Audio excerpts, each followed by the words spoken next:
Hello everybody, welcome to the stream. I gotta turn off the switch capture. Boom, there we go. And we are playing some more Ace Attorney. So yeah.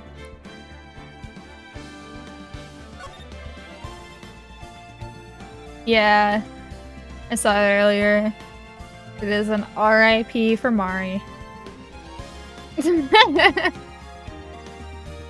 So we were at a day 2 investigation. Yeah, what's the bad news?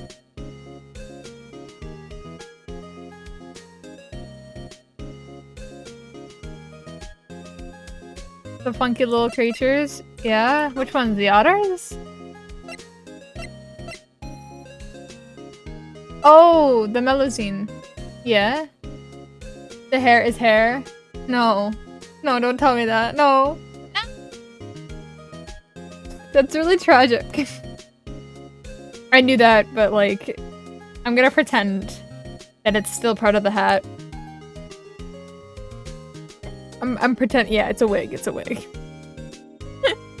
They look so weird with just like normal human hair. For the rest of the chat who has no idea what the fuck we're talking about, we're talking about the Melusines in Fontaine in Genshin Impact, because Fontaine dropped yesterday and I've been playing it basically non-stop. And yeah, they have human hair even though they're sea slugs, and it's a little disturbing in my opinion. They look so weird with it and I don't like it. But yeah, let's head back to the Gourd Lake.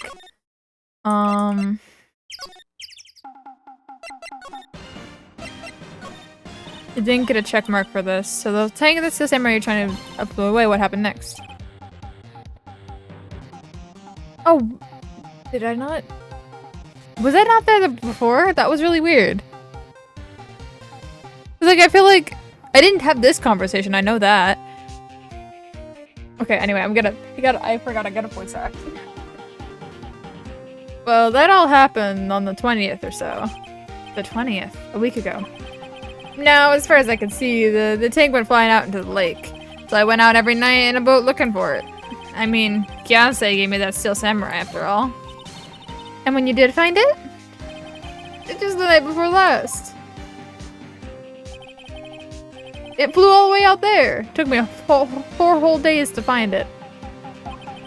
The night before last. That was the night of the murder.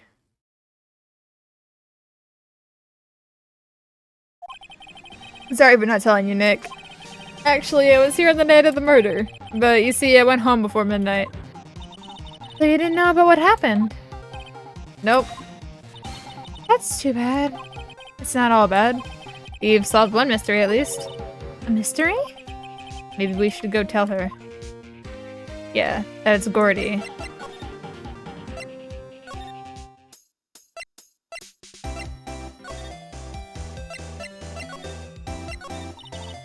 Well, Mr. Lawyer, I had the info y'all needed.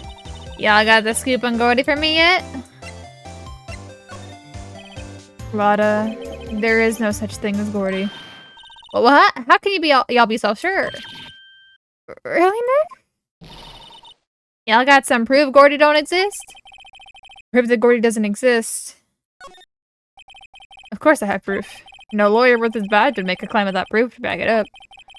Here is the proof that Gordy doesn't exist.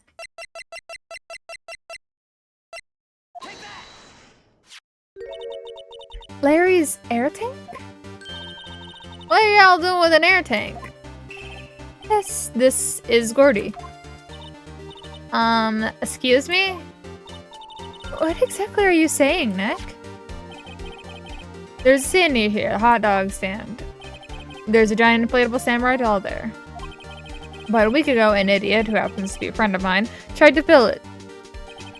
He used his air tank, and when the valve blew, the tank flew into the air. Apparently, it made a pretty loud bang when it flew. A bang? The tank, along with the still deflated samurai, fell into the tank, destroyed the lake. At the same time, a couple was taking a photograph of the lake. This photo. Wait, so you're saying that Gordy is really the Steel Samurai? Well, that's a fine way to ruin a gal's dreams. I'm sorry, Lotta. Nah, it's okay. You win. I'll give you your info like I promised. Poor Lotta. So tell us this information you have. Promise is a promise, I guess. I overheard the cops around here saying something about a witness tomorrow. They said he's the caretaker of the boat rental place up the path here. The boat rental? There's someone there? I mean, it looks so deserted. There's an old guy living all by himself. Y'all should go check it out. Thanks, Lotta. We will. Let's get cracking, Nick. Hold on. Some else? Yeah, the night of the murder. My camera clicked twice, you know? Hmm? Wait, so you have another photo? Well, yeah, but there's nothing in it at all. Just the lake. I figured it wouldn't be of much use as evidence, so I kept it to myself. Well, it might not be helpful at all, but, here, take it. Bye now. You'll take care. Time for me to pack up and leave. Poor Lotta. It's all Larry's fault. The legend still lives on, I guess. The legend? Yeah, the legend of Larry, familiar to all who know him for any length of time. When something smells, it's usually the butts. Someone should whip their butts into shape. To the public beach, then.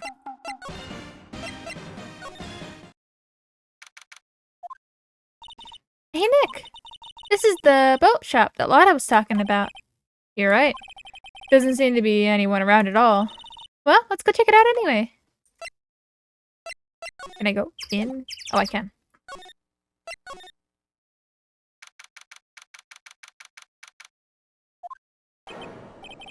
Meg, is that you? Hey, is that Keith with you? Where have you two been? I've been worried sick. Nick, you handle this. I think I'll leave this one up to you, Maya. Meg. Yes? Finally made up your mind, have you? My mind?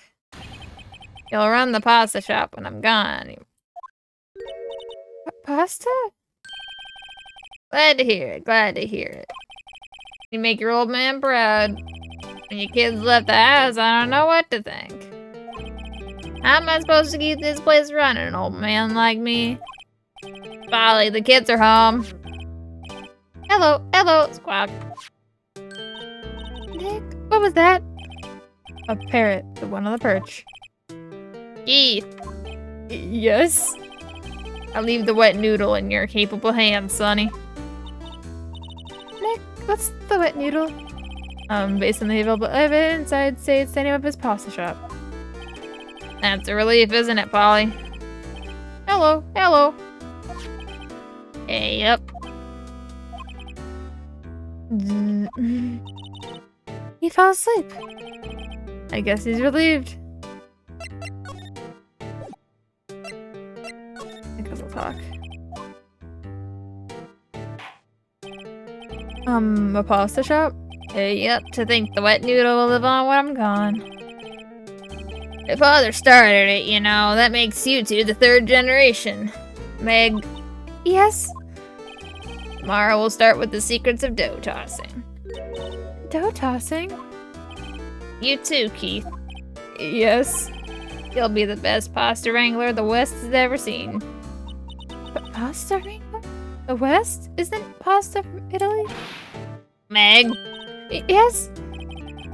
Now the best pasta's always been made of west of the Rockies, don't you? Right, of course, everyone knows that. Nick? Huh? How long do we have to keep this all in the family charade? This old man must know something about the murder. We're not leaving until we find out what it is.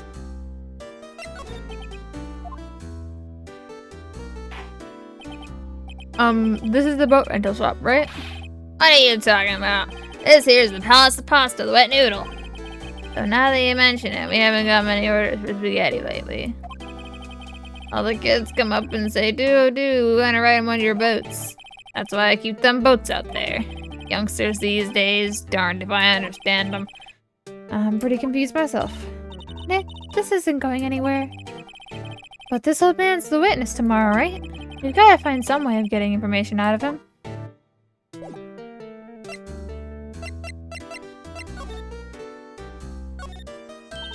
Wow, an amazing parrot that is. Good morning. Hello? It ignored me!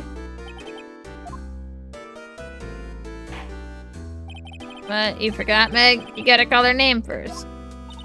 Her name? Polly, how you been? Hello, hello. See? Neat, so the parrot's name is Polly. Too bad all she can say is hello. Well, Polly can say lots of things. You just need to know the secret words. The secret words?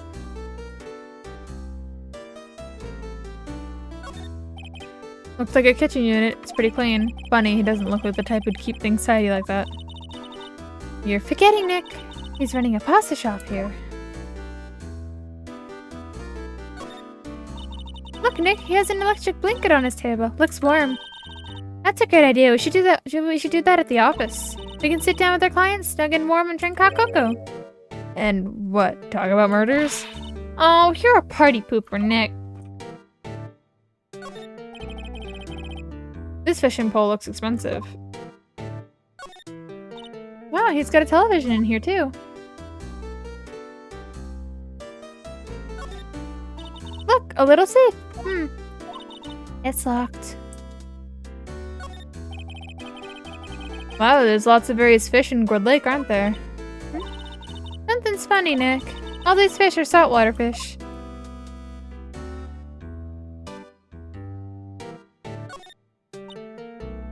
Polly, what's your name? Polly Squawk.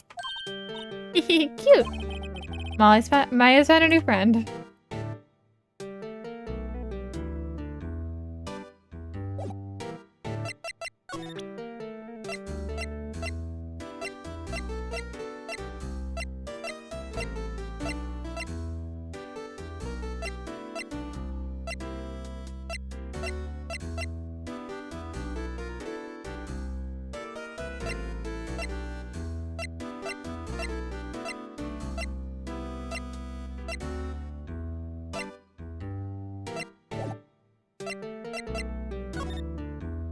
Oh.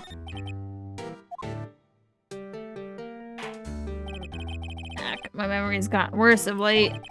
That's why I just tell everything important to old Polly here. Everything important? I wonder. Polly, what's the number to the safe? 1228 squawk. All right. Hey, Polly, watch it, will ya? See, Nick? All it takes is a little clever thinking. And a criminal mind. Quick, Nick, write that number down. Hey, don't get me involved in your little heist schemes. I wonder if we can actually open it now. We can.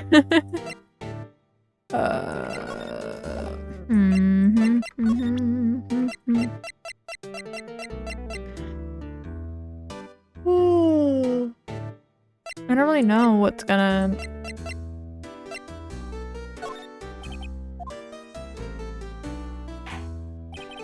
Now listen here, Keith. Remember that tricolor pasta we were talking about? Our rainbow-ly bolioli. I'd figure out the last color we should use. Indigo blue. Indigo blue?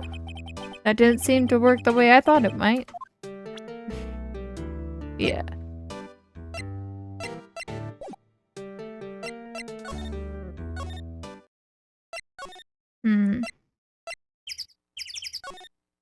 There's gotta be something we can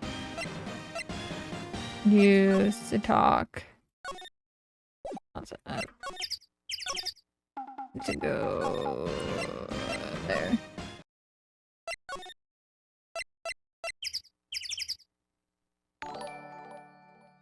Oh, thank you for the follow. We are trying to figure this out.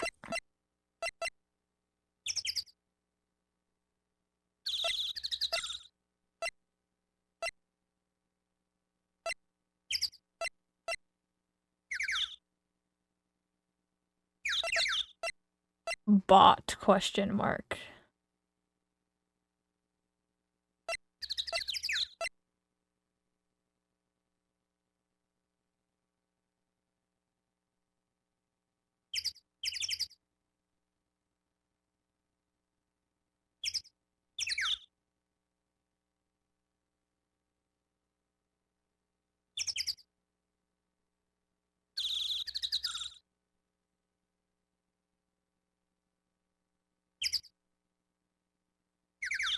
Okay.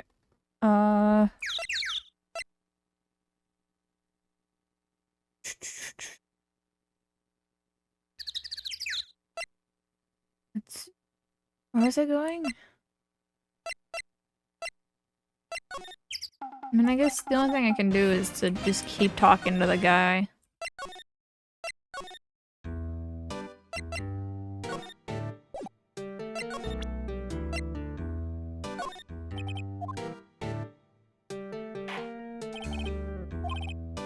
Yeah, no. There's gotta be something.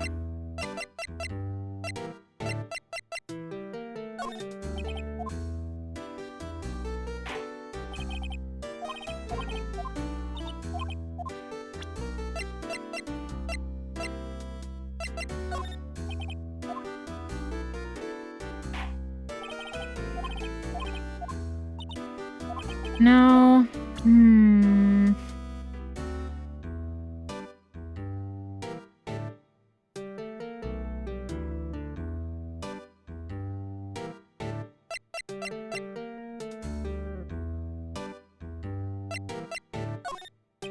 No, Gordy's fake. Maybe we can get him to talk to us about it or something.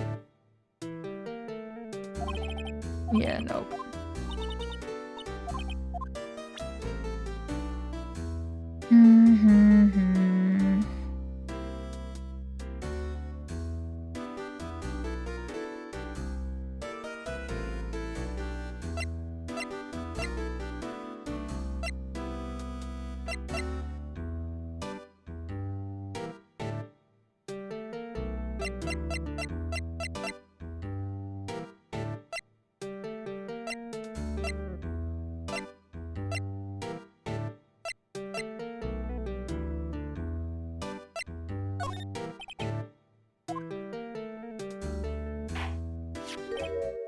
That's a different response! Hell yeah. That a lawyer's badge? Yes, it is. I don't believe it. This old guy's the first person to recognize my badge. I get it. Huh? Hey up, I got you figured out now. You're not Keith! Nick? Now's a chance to clear things up. Sir. No, I'm not Keith. And I'm not Meg either. We're here investigating a murder that took place in this lake the other night. Please help us. A lawyer, huh? Please, mister. Alright, I'll help. One condition. What's that? When this case is over and done, you'll run the wet noodle.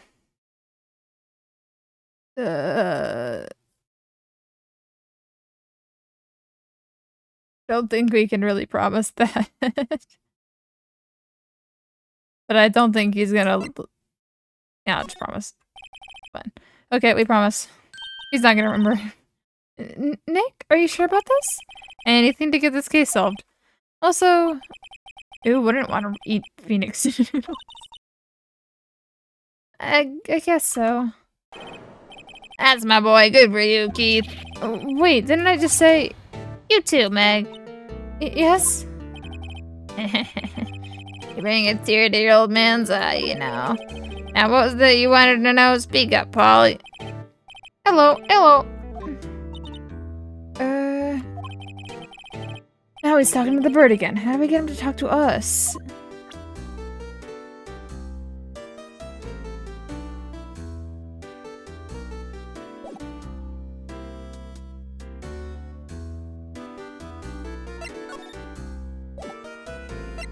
Gotta present something again, huh? Maybe about the thing? Okay, yep, I've seen this. You know something about this, sir? Keith. Yes? It's okay, you can call me Dad. Dad, you know something about this? Yep, the other night, out on the lake. Yes, yes? I know all about that, I seen it. What? Tell us what you saw. Well, I suppose since you're taking over the shop and all. I forget the time, but it was pretty dark outside. Probably night. Yep. It was after midnight, but okay. Oh, sorry, it was after midnight, but okay. And then I heard this bang, and I looked outside. And then I heard another one, bang.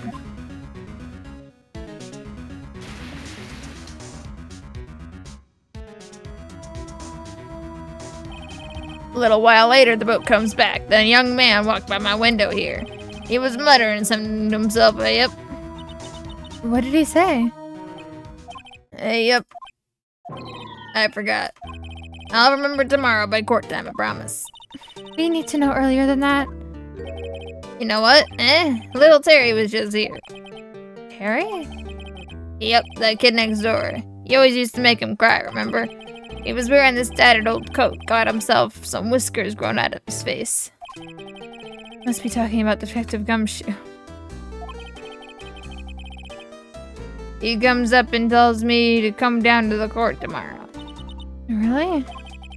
Somehow I don't think we're gonna get much useful information from this guy. Maya, maybe we should be leaving. I think you're right. Oh wait, I have one more question. Huh? Polly, have we forgotten something? Don't forget deal 6. Squawk. Huh? Did you just say, Nick? One more time, Polly. Don't forget deal 6. Squawk. What? The deal 6 incident? Hey, Dad. This is getting weird. Who is this old guy? How would that bird Polly know about the deal 6? We have to figure out who that old man is. Oh, what? He locked the door from the other side. Who could that old man be? I think I need to do a little more research on this deal 6 incident. Maybe I should ask Detective Gumshoe. Okay. Let's head on over.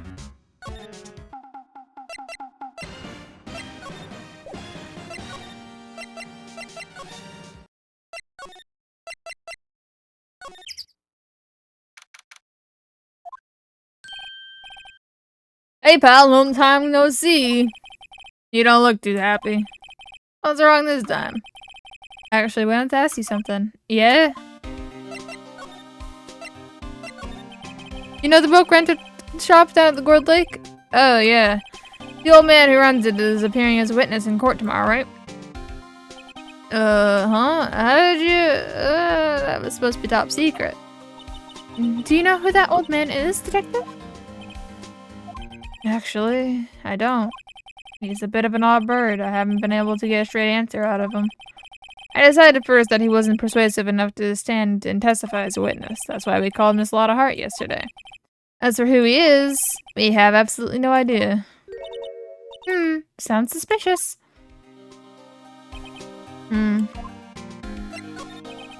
Detective Gumshoe, please help us. We need to know about the Deal 6 incident. That was when Edgewooooorth's father died. I can't help but think that it has something to do with this current case. To tell you the truth, I don't know much about the Deal 6 either. Mr. Edgewooooorth forbade us from reading the file. So I'm afraid I can't show them to you either, pal. What? However, if you can convince me somehow that the Deal 6 is related to this case, well, I guess I'll consider opening the file up.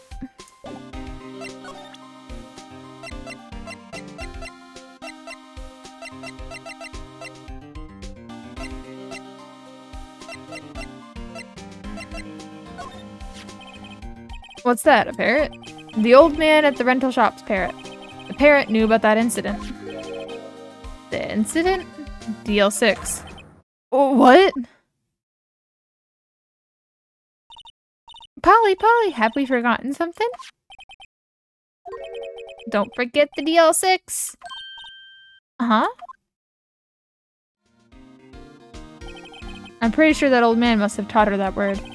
Yeah, but how would that old man know about the DL6 incident?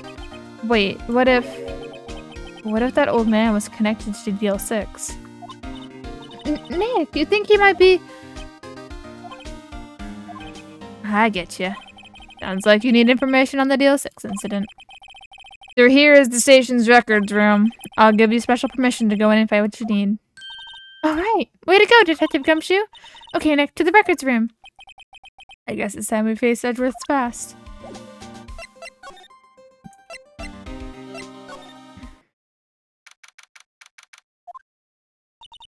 Wow, it's amazing. Lee Dusty. 10 years of files and 10 years of dust, I guess. Well, let's find that DL6 stuff, quick. 15 years ago, both me and Edgeworth were 9 years old. We were almost through with 4th grade when he suddenly transferred because of DL6. Nick, I found out where the file is. Oh, thanks. Just let me know when you want to know about the DL6 incident. I'll go get the right file. Well, first I had to get a handle on the main fact. Like the summary. Right. Summary. Found it! Here you go. December 28th, 2001. That's exactly 15 years ago from the day after tomorrow. So in 2 days, the case is closed. The incident that took place in the elevator of the district courthouse. What? Is that the same district courthouse where we're holding the trial now? Looks like it. There was a large earthquake at 2 p.m. that day. I knew it! Part of the court building collapsed and all the lights went out. Wow, that was some earthquake. At the time, 3 people were trapped in the elevator. It took 5 hours for them to be rescued. 5 hours. That would be scary, like, in the dark? There was a lack of oxygen in the elevator and the survivors were unconscious. Survivors? 1 of the 3 in the elevator had been shot in the heart. That was Mr. Edgeworth's father, wasn't it? Except that his father was shot before his very eyes. Miles Edgeworth was one of the other passengers in that elevator. You have data on the victim? Edgeworth's father? Yeah, hold on. Victim. Here, found it.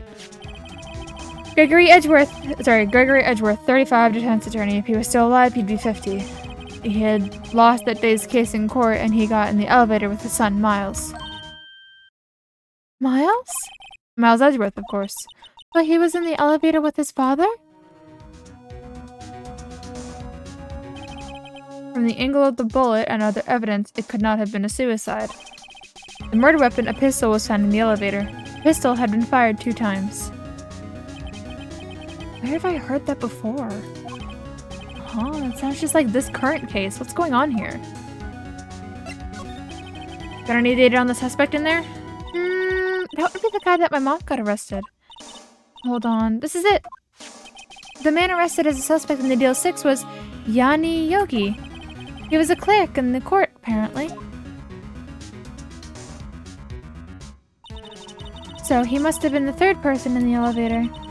Well, then he had to have done it. But he was found innocent, thanks to his defense lawyer, Robert Hammond. Hammond, the victim in our case. Right. The suspect, Mr. Yogi, was oxygen deprived, so much so he had brain damage. He lost all memory of being in the elevator. After he was declared innocent, he disappeared. Where could Yogi have gone to, I wonder? He may be closer than we think. It's totally the old man. I guess I know generally what happened in the DL6 now. I still don't know what sort of impact the whole thing had on Edgeworth. Nick, are we going to take the whole file? There's too much. We'll never get it out. You're right. How about we just take what we think we'll need?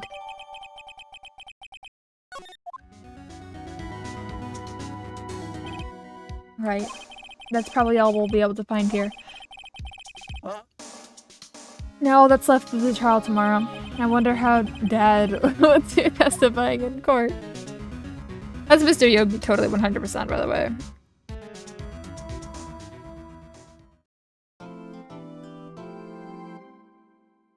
Yes, I would like to.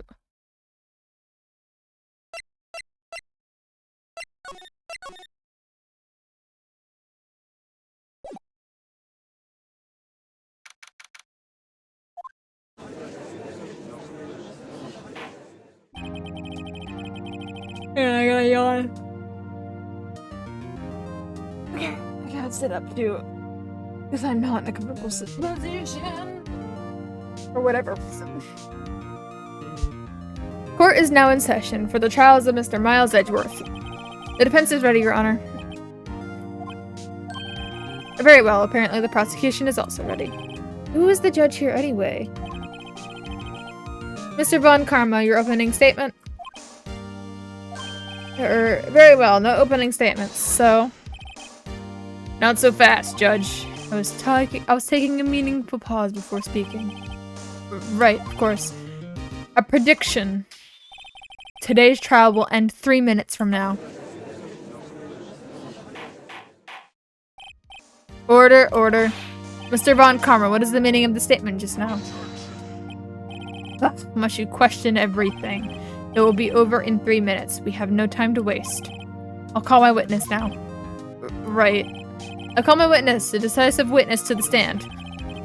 It's that mysterious boat shop owner. Witness, state your profession.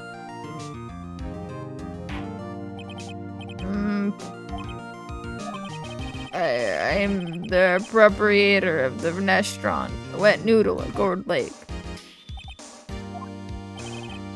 And I also rent boats. The night of the incident, you were in the boat rental shop, correct? Yep, I was. Please testify. Wait a second. We still haven't heard who this old guy is. Wait a minute. The witness hasn't stated his name yet. Because I did not ask him, Mr. Wright. Bah. I have predicted this trial will end in 3 minutes. Stop asking trivial questions and cooperate. Yeah, right. The witness will state his name.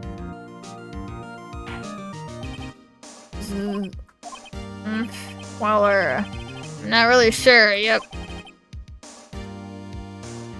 What do you mean? My memory. Your Honor, the witness does not remember anything beyond the last several years. Ergo, he cannot recall his own name. He can't recall, you say? Yes, but the incident in question took place 3 days ago. He can testify. Very well. Let's hear his testimony then, shall we? Witness?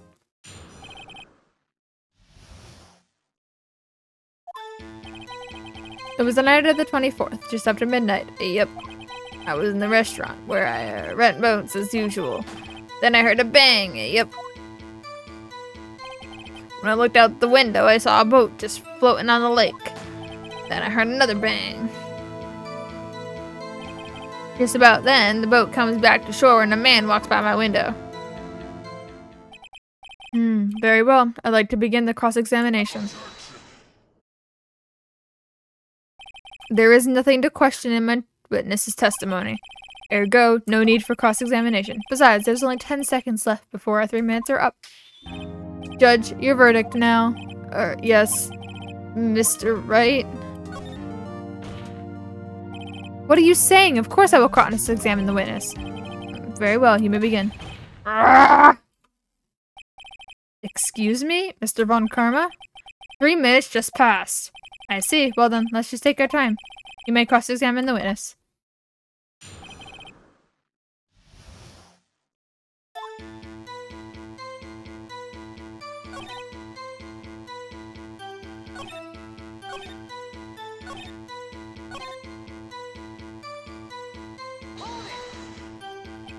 By your window?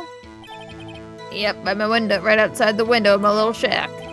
And could you see the man's face? Well, the fog was pretty darn thick, but he was right in front of me, I saw him. This is a rather important detail. Please add it to your testimony. Tisk. I have a bad feeling about this. That man was the defendant. He was saying, I can't believe he's dead. If I know Von Karma, he spent time preparing his witness. I'm not going to find contradictions very easily in this testimony. It was stuff being a lawyer. Just after midnight, you say? Yep, just around then. Are you sure? Pretty sure, yep. When I talked to you yesterday, you were rather vague about the time. I'm surprised you seem so sure about it today. I asked him, and he remembered. Isn't that right?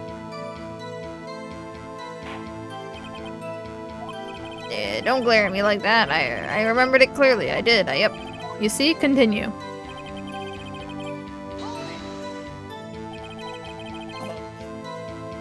Is there anyone who can verify that? Well, I guess Polly could. That's not good enough for a court of law. Mr. Wright, exactly what's not good enough? Your Honor, this Polly is a parrot. A parrot? Don't be too hard on the girl, Keithy boy. Keith? Prosecution concedes that we cannot prove the witness was in the shop. Witness, please continue. And where did the bang seem to come from? From the lake, I figure. Are you certain? Yep. Good. Continue. Was there someone in the boat? It was pretty far out there. I couldn't see clearly. But I figured there were 2 men out there, yep. But you couldn't see them clearly. Yep. At the time, that is. At the time? And I heard another bang. So you heard 2 gunshots total? Yep. That's what Lotta said in her testimony yesterday. This is about then. The boat comes back to shore and a man walks by my window. The man was the defendant saying, I can't believe he's dead.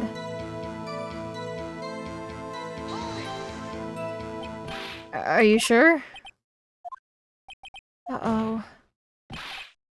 Dad. Dead certain, Keith. He said, I can't believe he's dead as he was walking by too. Witness, are you sure that the person you saw was Miles Edgeworth? It was him. It was that Edgeworth boy.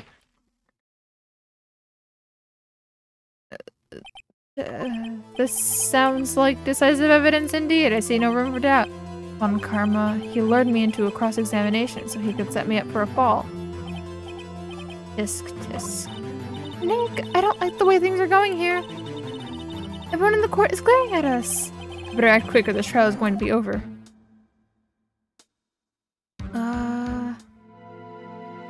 I have to do something.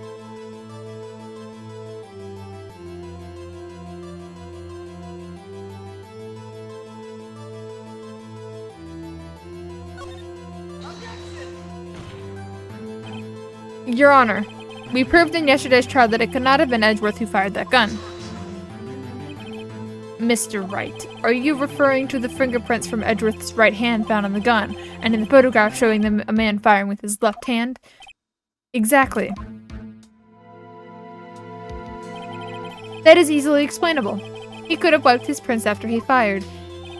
You are ignoring the truth of the matter. Everything in this witness's testimony is true. It is as lost in thought. What should I do? Something. Your Honor, this witness clearly claims that Edgeworth said that I can't believe he's dead. But his word is all we have. If he were telling a lie... Mr. Wright, in a court of law, the evidence tells all.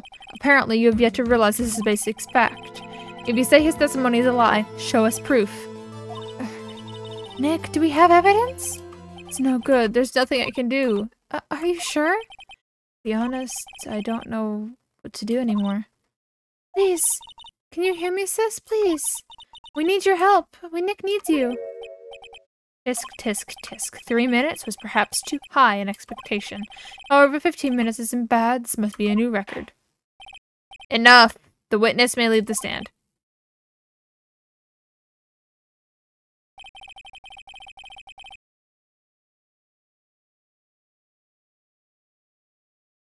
This court sees no reason to further prolong the trial. Nor is there any need for one more time to decide the case against the defendant. This case is extremely clear. I see no room for misinterpretation of the facts. What? No! Oh! This court finds the defendant, Mr. Miles Edgeworth, guilty.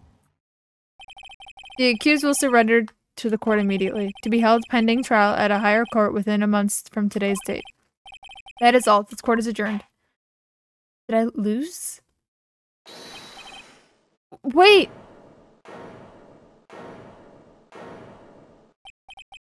Who was that just now? Me! Huh? What? Larry? What are you doing here? Listen, you gotta listen to me. I was there in the park the night of the murder. I wasn't sure about it until just yesterday, but today I remembered it. Remembered what? The gunshot. I heard it too. Order. What is the meaning of this?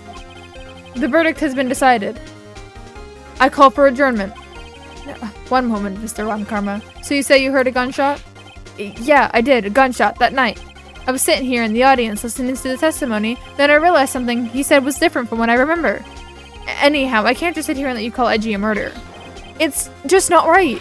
I'll testify. Let me testify.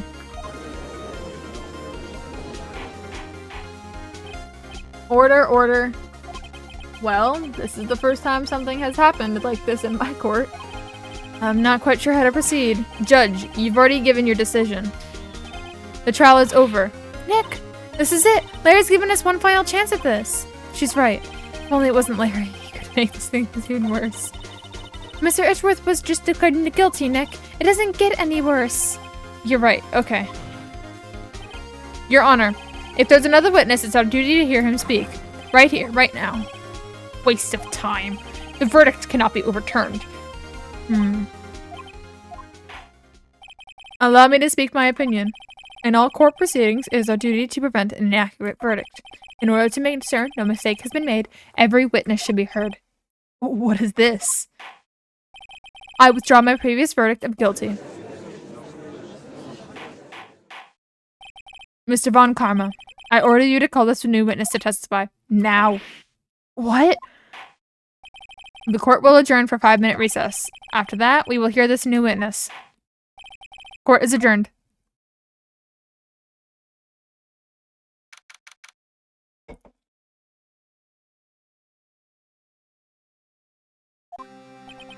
Phew, that was too close. Sorry to keep you on the edge of your seat like that, Edgeworth. I've seen worse. Yeah, right, Edgeworth. You're sweating bullets. I just wonder what Larry plans to say in there. Larry was at the lake that night? Yes. He said he went looking for a steel samurai balloon that flew into the lake. Oh, right.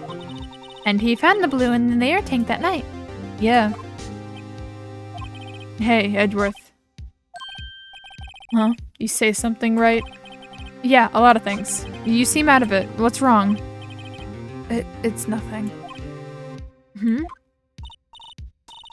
Mr. Edgeworth, there's something I've been meaning to ask you. What's that? Why are your fingerprints on the murder weapon? Oh.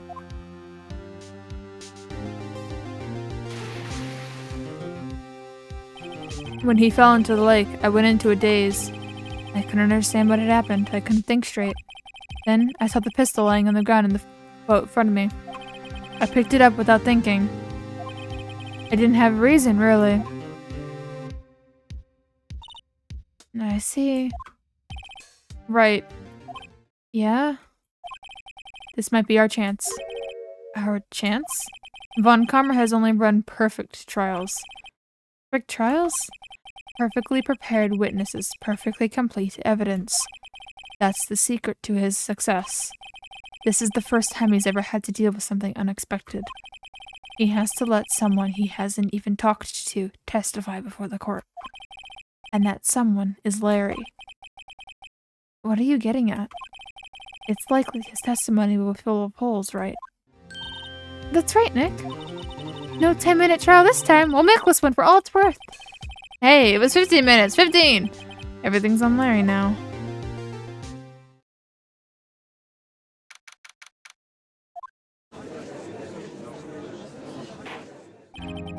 Court is now back in session. Witness, please testify to the court about everything you saw on the night of December 24th. Right, leave it to me. Please, Larry, don't mess this one up. I hate to admit it, but you're our last chance. Von Karma didn't even have time to prepare his witness. I just hope Edgeworth is right about this being our big break.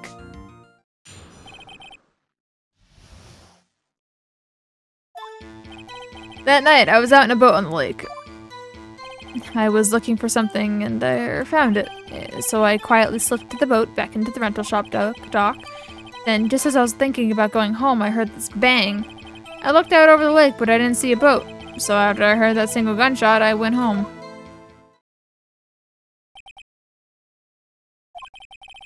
That was an unusually vague testimony, even for this court. In any case, Mr. Wright, you may begin your cross-examination. Yes, Your Honor. What's wrong, Nick? It's Larry. I have no idea what he's about to say if I pressed him. I'm a little scared. Well, we've come this far. There's no way to go but forward, Nick.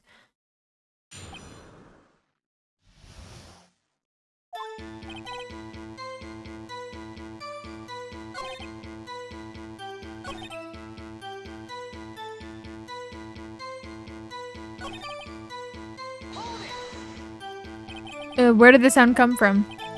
Yeah, well, I wasn't too sure about that. I looked around, you know? Did you look at the lake? Yeah, I looked. Looked over at the lake, but I didn't see a boat. So after that single gunshot, I went home. So you only heard one bang, correct? Yeah. Huh. Well, Nick, it was a pretty wishy-washy testimony, wasn't it? I guess I should just start working on the contradictions. Sorry, I wish I could be more helpful. I wish I could call my sister.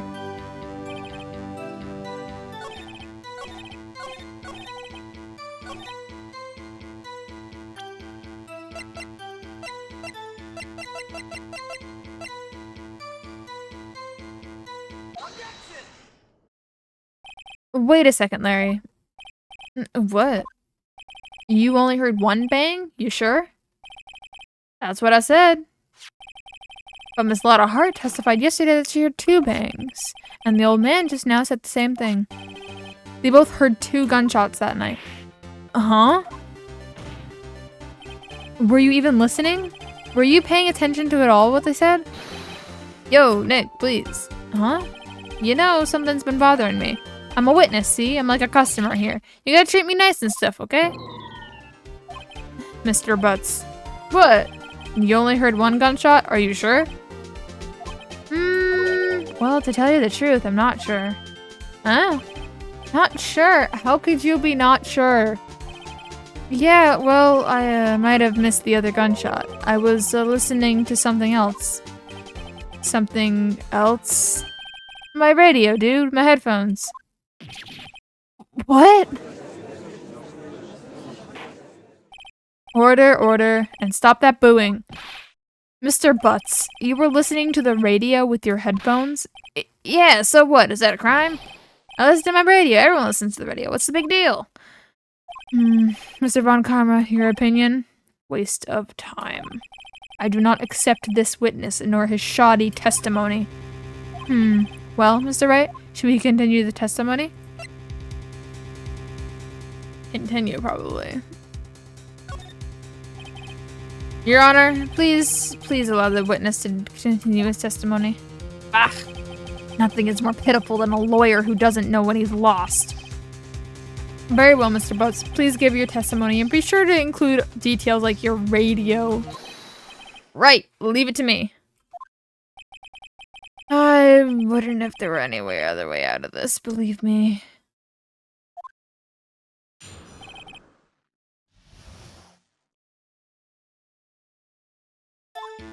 It's only being alone on Christmas Eve. That's why I was listening to a All Request radio show on the radio, see? I was listening to it real booming loud like, but I'm sure I heard that gunshot. I remember exactly what the DJ was saying when I heard it too. You were listening to your radio at a high volume? Yeah, what's the big problem? Can't a man listen to his radio in peace? Isn't this a free country? I truly believe Larry has no idea what the problem is here. Judge, can you believe a word that this witness says? What he heard was probably nothing more than a drum beat from the radio. True enough, it is difficult to believe this testimony. Wait, Your Honor. The witness said he remembers exactly what the DJ said when he heard the gunshot.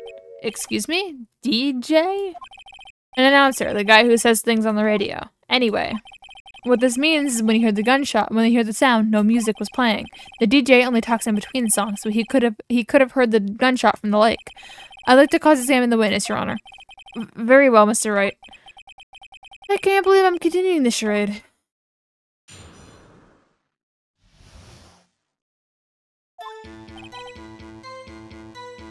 It's only being here alone on Christmas Eve.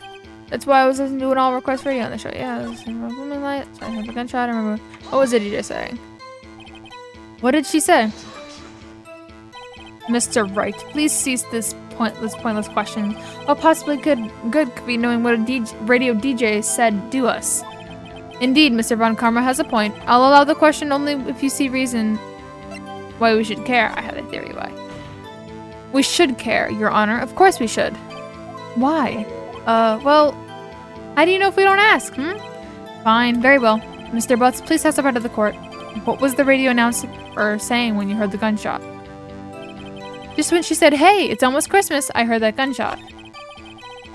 It's the most ludicrous testimony I've ever heard. There is one gleaming ray of hope in there. I've got to press it until we get to the bottom of what happened. I have no idea now.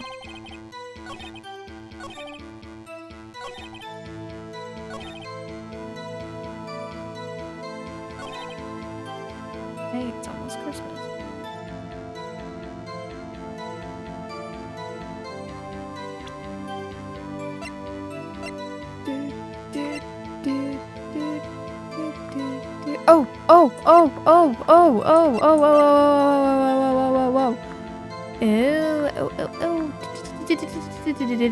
Hey, it's almost Christmas.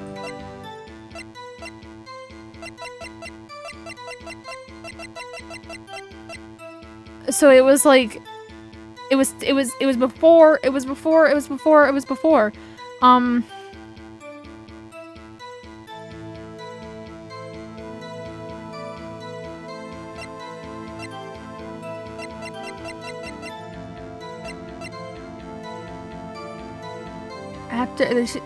Lotta says after midnight, but the first one was before midnight. During this photo. So here, if I do this one, it should... Yeah! Larry, are you absolutely sure what you're saying is correct? Uh-huh. What's with that face? You look scary, dude. If you're trying to scare me, you better know I don't scare that easily.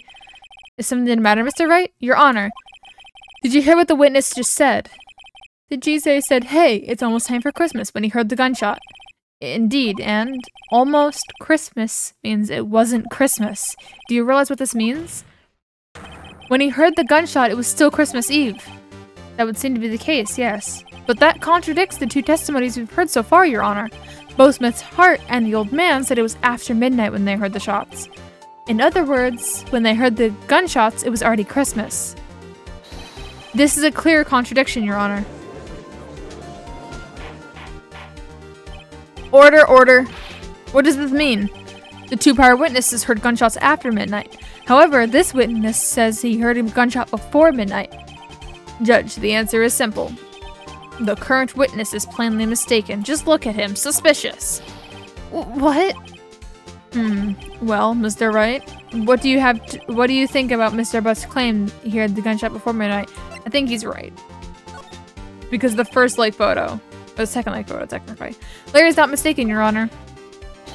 He heard that gunshot before midnight. Intriguing. I'm assuming you have evidence for this wild claim. Show me evidence that there was a gunshot before midnight.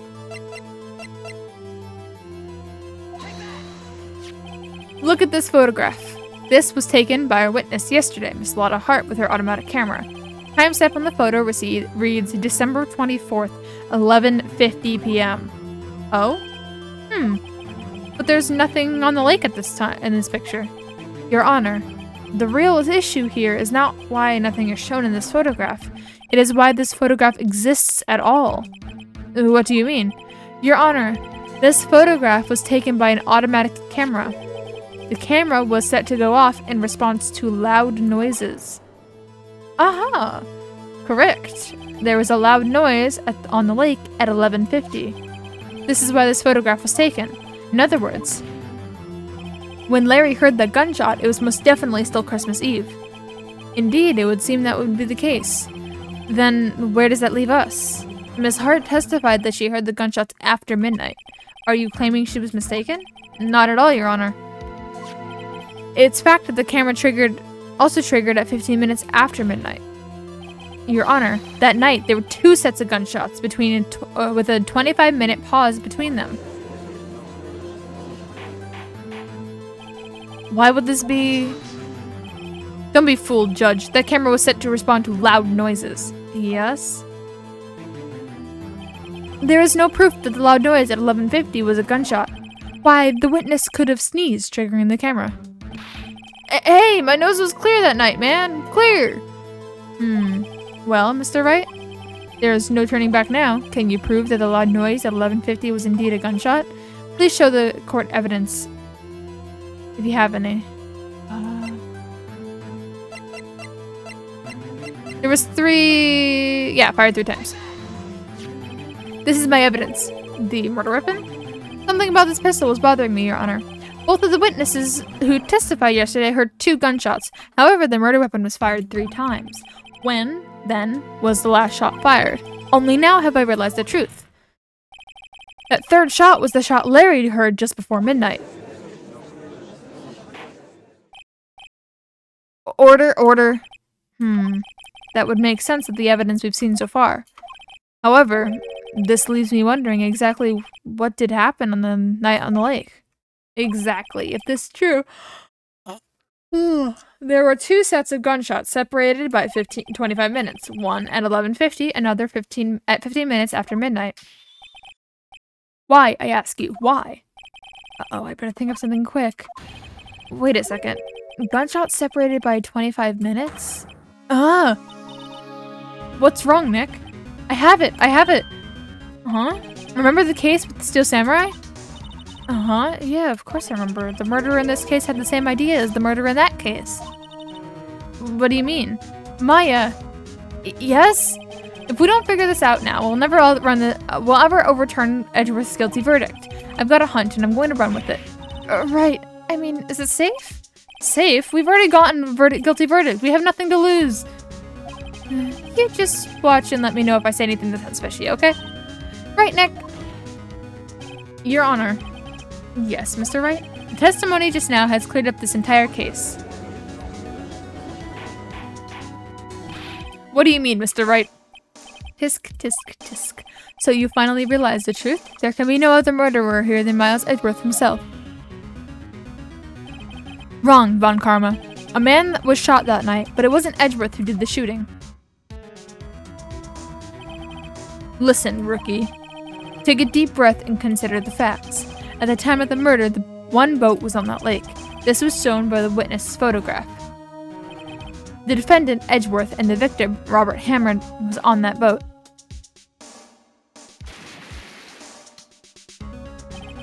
There was a gunshot fired on that boat and Robert Hammond fell into the lake.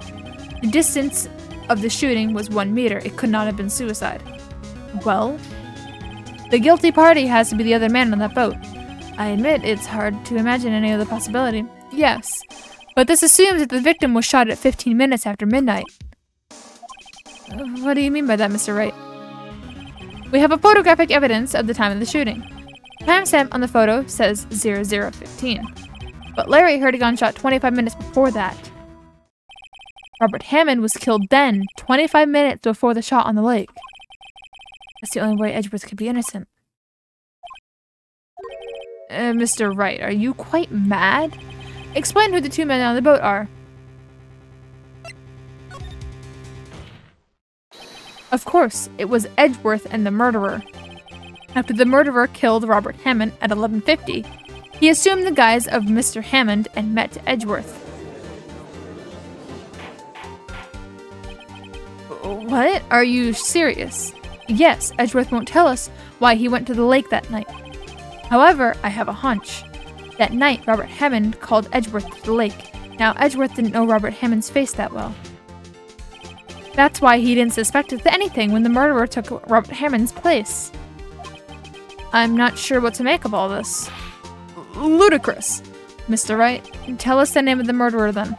The murderer's name? Right, it's...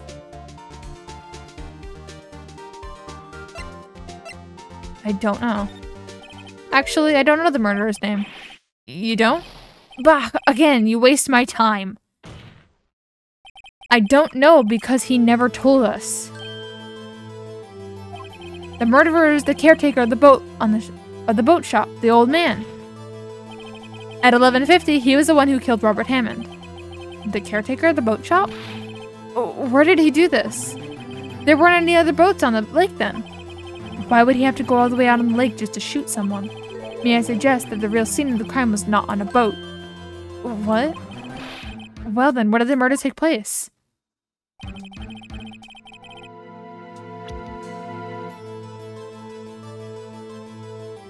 Here, right? Around here, maybe? Maybe, Mr. Wright? And does this maybe include the reason why the killer chose that spot? Yes, well, maybe because there is no reason. The murderer thought we would never expect it. No, maybe I try again.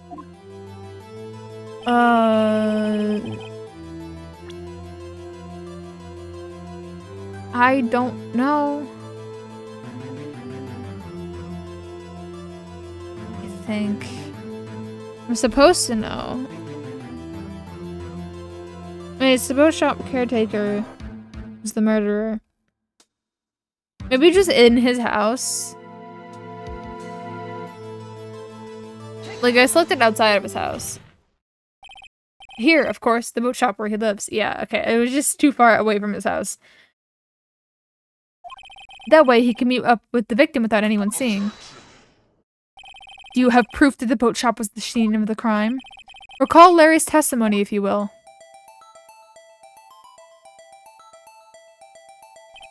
That night, he was out in the lake in a boat searching for something.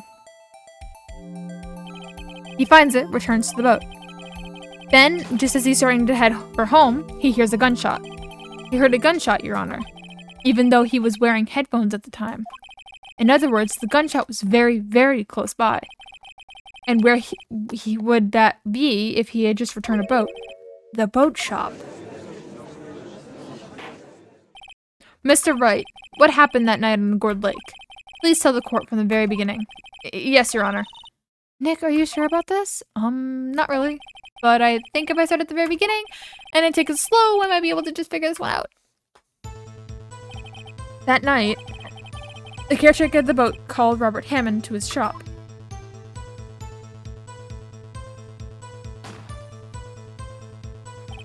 This was around 11:50.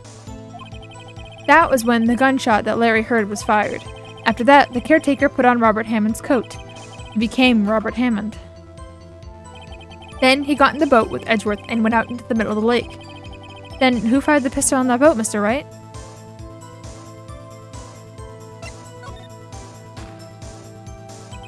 Of course, it was the murderer who shot the pistol. He shot twice. Both missed Edgeworth on purpose. Wait a minute. Yes? Why would he shoot twice if he didn't mean to hit anyone? Details. You know this, Mr. Wright. The moment you run out of explanation is the moment you lose. Tell us why the murderer had to fire twice.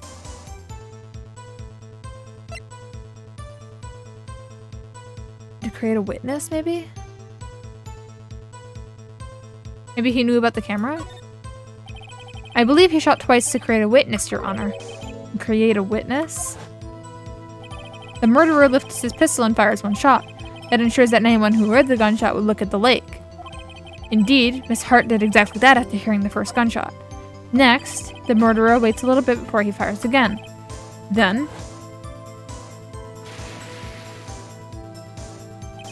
the murderer jumps from the boat himself, leaving the pistol in the boat behind him.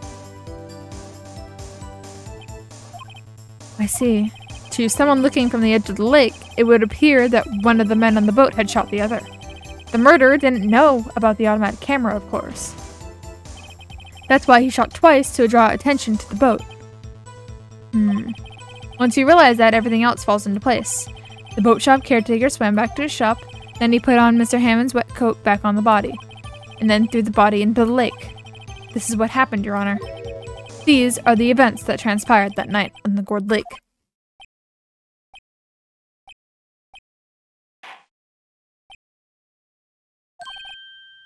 Bailiff, bring out the witness from before. The boat shop caretaker, quickly.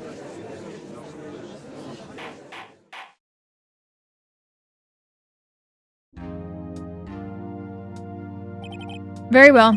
While we are waiting for the caretaker, I would like to ask the defendant, Miles Edgeworth, a few questions. Mr. Edgeworth, please take the stand. Mr. Edgeworth, you heard what the defense has said? Yes.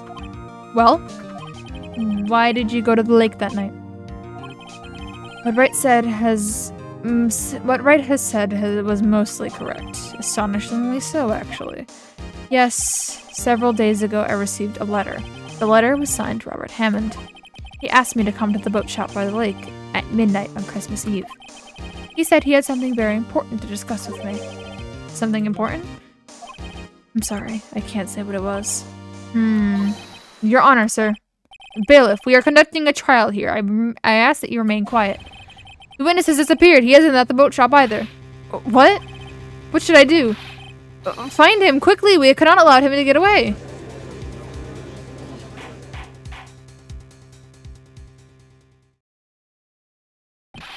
Mr. Von Karmer, your witness has disappeared. Search warrant has already been issued. It goes without saying that I cannot declare a verdict under these circumstances. I will extend the trial until tomorrow, the final day allowed. I request that the police department utilize all its forces to find that witness. Am I understood? One more thing. Just who is that boat shop caretaker? I think his identity has become very important to this trial. I want him, and I want to know who he is. Very well. The court is adjourned.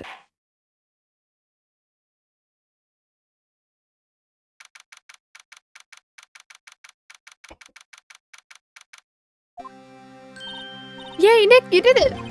Yeah, well, at least we got out from under that guilty verdict. And what about Larry? That was something else. Even Von Cameron didn't know what to do with his testimony. Larry really did help us out. Sure, once I sifted through his unique testimony. Sure, he did save us. I just wish our cases weren't so down to the wire all the time. I know what you mean.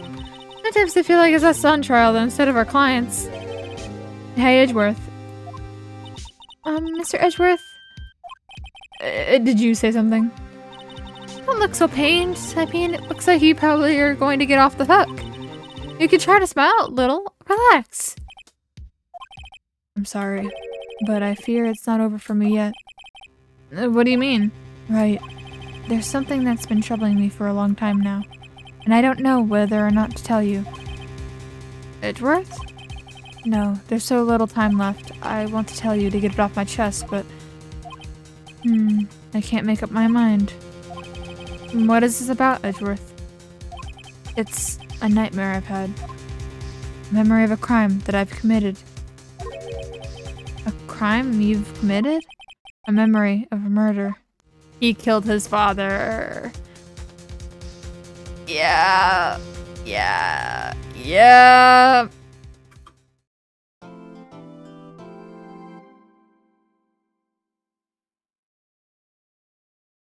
He killed his father, but his father believed the other guy killed him. That's why Maya's mom said it was the other guy, because Edgeworth's dad couldn't believe that Edgeworth had killed him, or didn't believe that Edgeworth had killed him because it was pitch black. He didn't know who had killed him. And because it was Miles, there was evidence the other guy didn't. And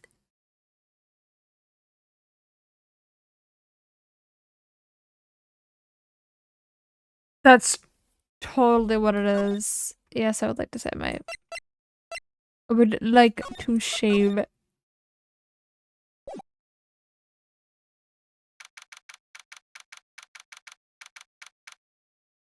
I saved the wrong file, but it's fine.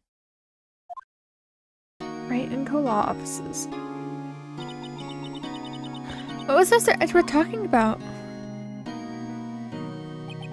A memory of a crime that I committed. A memory of a murder. Do you really think Mr. Edgeworth killed... I don't believe it, not Edgeworth.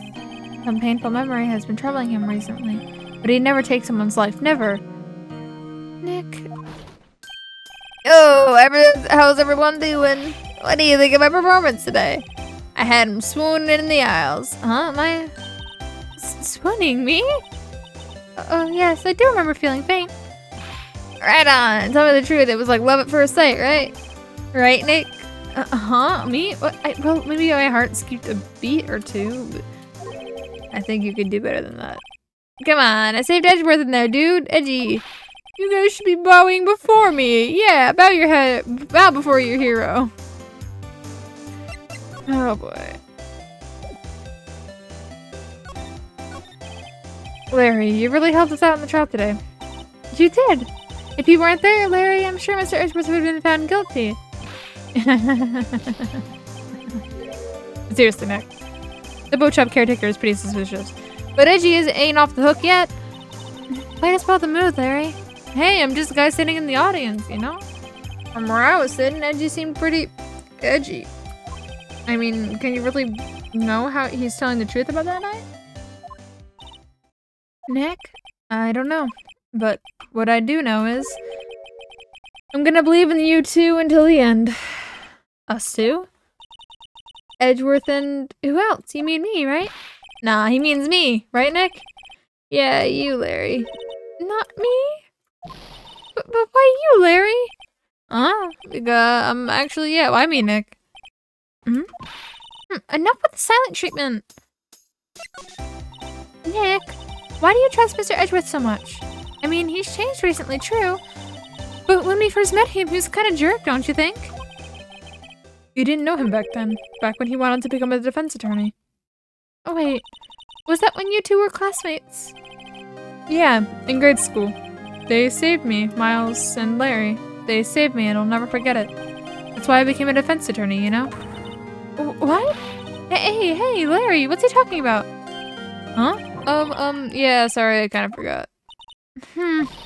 Okay, Nick, out with it. I'm gonna hear the story today, and that's final. Okay.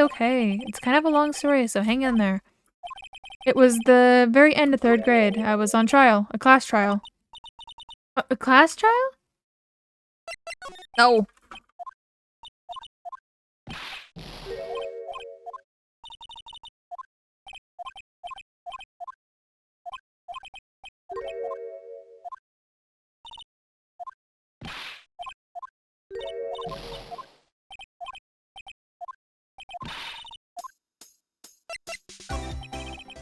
Remember Larry? At spring, end of our 3rd grade. A kid in our class got his lunch money stolen.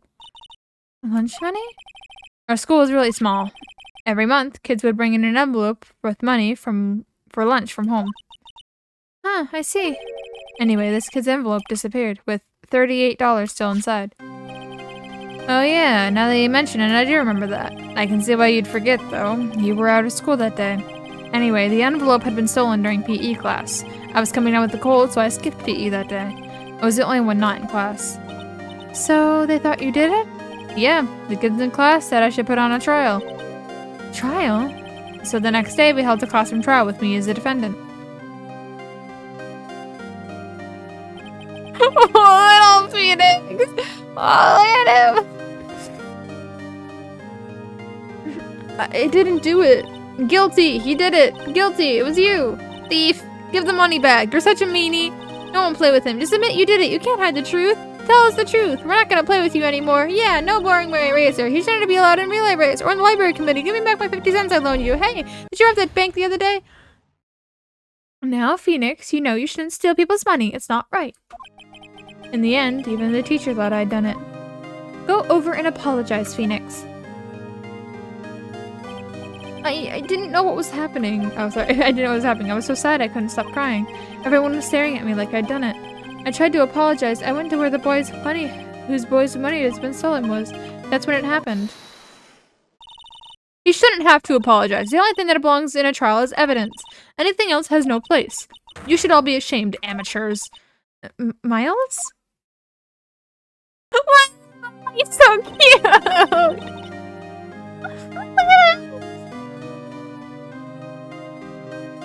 It wasn't you who stole my money, was it? No. Then you shouldn't apologize. Everyone has been shouting you did it, but no one has any proof. That's why, Your Honor, this boy is innocent. But, Miles, it was your money that was stolen. Yeah, he did it. He did it. He's the one. We don't need proof. Make him say he's sorry. Why don't you all just shut up? Oh, look at him. This is everyone always how it is. Everyone ganging up and picking on one person. Just think of how he feels. He said he didn't do it, but so he didn't do it.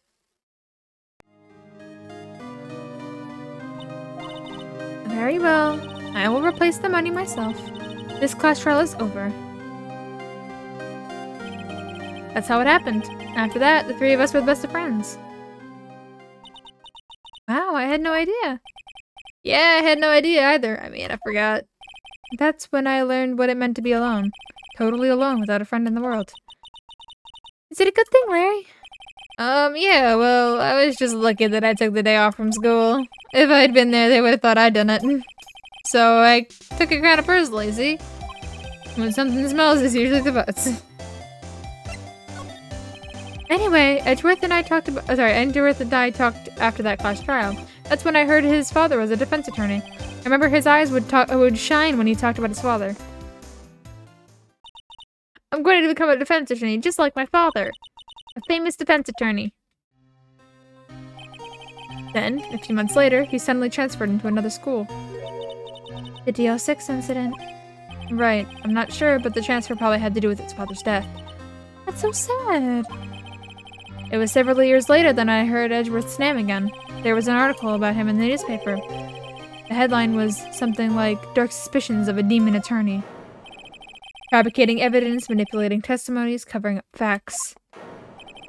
Article said he'd do anything to get a guilty verdict. Anything. But why?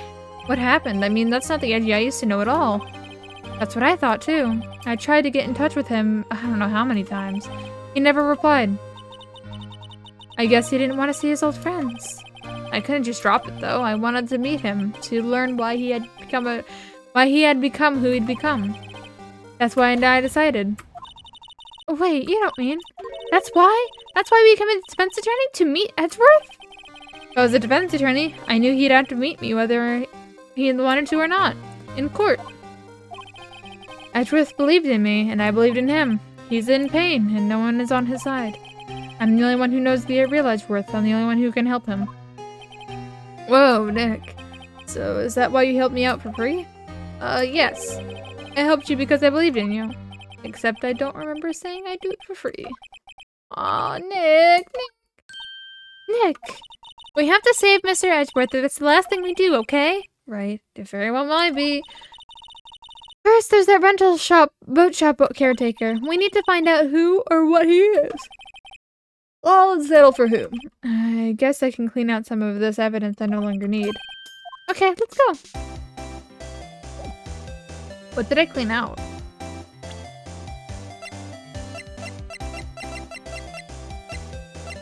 Why do I still need this?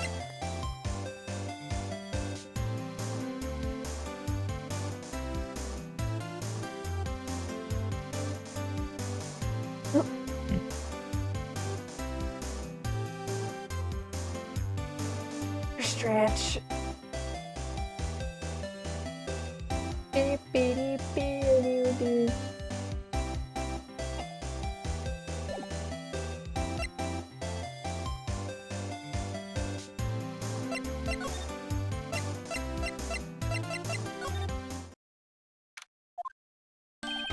Hey pal, long time no see.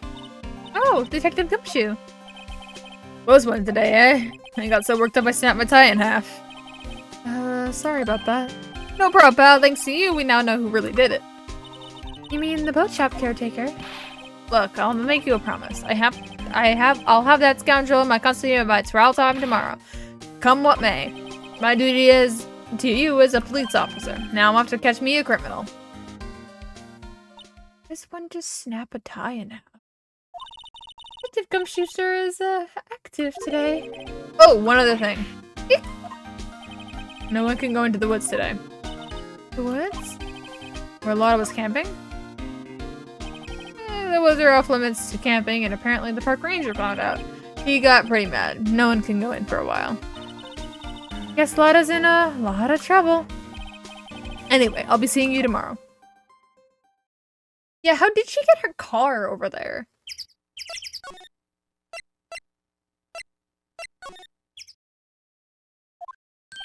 Huh? The steel eyesore is missing. Eyesore? Looks like the hot dog stand is closed too. I guess Larry's too busy worrying about Mr. Edgeworth to show up for work. Look here. Do I still have a map? Yes, I do. Like, how? Like, obviously she came in from here and she had to drive all the way over here, right? Right? But, like, this had, like, boards and stuff. Like, if you look at, the entrance, you see there's, like, boards here. So did she drive over that?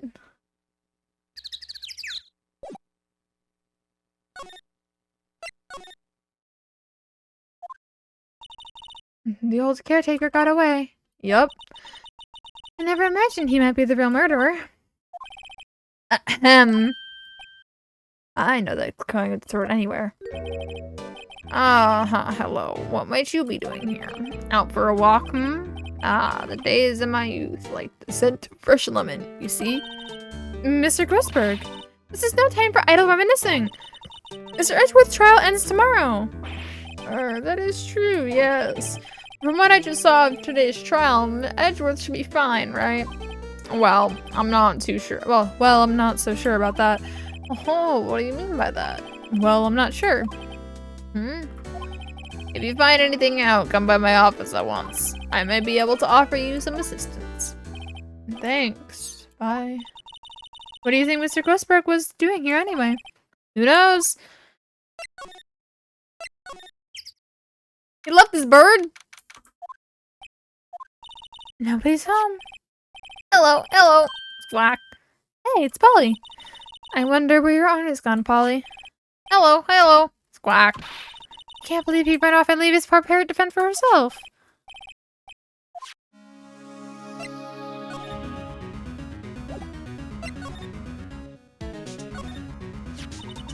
Maybe I should take care of Polly, Nick. You probably shouldn't just kidnap her. The police know about her anyway. I'm sure they'll do something. Well, okay. Sorry, Polly. He says I can't take you. Great, now the bird's gonna hate me.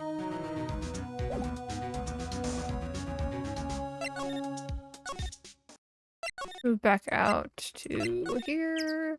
And then back out to here. And then back out to here. Looks like Detective Gumshoe hasn't gotten back yet. Gumshoe? He won't be coming back today. Oh, really? He said there was some guy he had to arrest by tomorrow. The boatshop caretaker. He shouted something about catching it if it's the last thing I do, pal. Good luck, Gumshoe.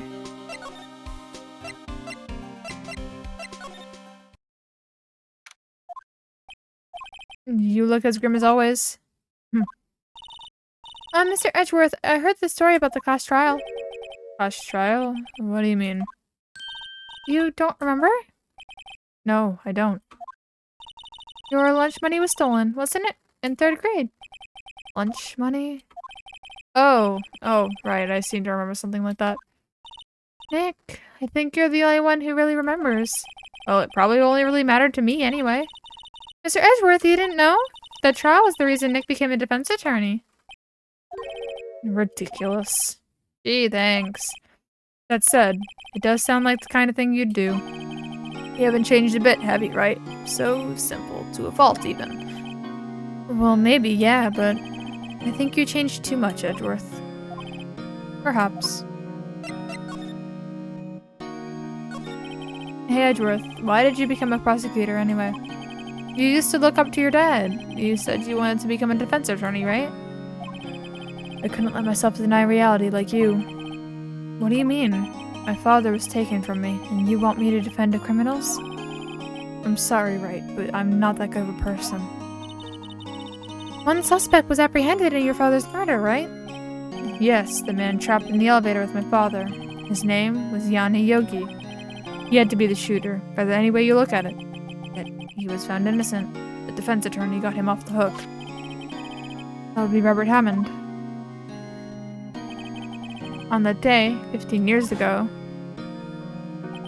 the 3 of us were trapped in the elevator for 5 hours. When we were rescued, all suffered oxygen deprivation. I had lost all memory of the murder. Lost your memory? Even now, I can't recall what happened in that elevator. That was the crux of Yogi's attorney argument in court. He claimed that Yana Yogi had been not of sound mind due to the oxygen deprivation. Yogi was released due to lack of evidence. Innocent. That's when I changed my mind. I started to hate defense attorneys. What's your relationship with Von Karma? He's my teacher and a man who deserves respect. I learned everything I know in that courtroom techniques from him. So he's like my sister was to you, Nick. He is a perfectionist in all things. In court, in his personal life, he's obsessed with doing everything perfectly. Perfectly, huh? In all cases he's taken on, none were left unsolved. And not one suspect was declared innocent. Ever. But that's... I know. It's possible some of the suspects were indeed innocent. However, it is impossible for us to accurately determine that in every case. All Von Karma does is his job, to find the suspect guilty perfectly. In any case, it's nigh impossible to find a weakness in him. Should a weakness appear, he would do everything in his power to make it go away. Edgeworth? If you're saying it's true, you're heading for a guilty sentence tomorrow. He's right, there's no time to pursue me, Mr. Edgeworth. It's a strange situation in which I find myself, I'll admit. No kidding.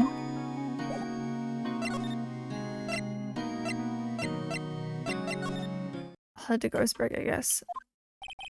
He's out again. When does he work, anyway?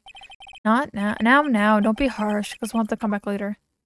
Yeah, I'm gonna go to the bathroom real quick, because I gotta go pee. I will be right back. Boop. We are back. Okay, so there's something I missed somewhere. And honestly, it's probably at Board Lake. And probably at the fucking beach. Not the beach, the shack, the boat rental. The boat rental area.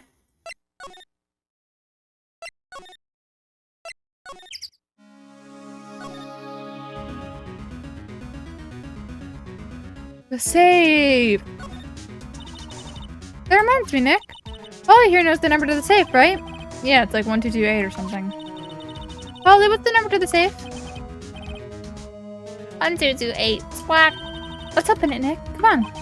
I'm sure there isn't any money in there. Aww, but hey. He keeps it locked, right? So there must be something of value in there. I'm not so sure. Okay, Nick, let's see what's inside there. I guess there might be a clue or two. The only thing in here is a letter. A letter? Aw, boring.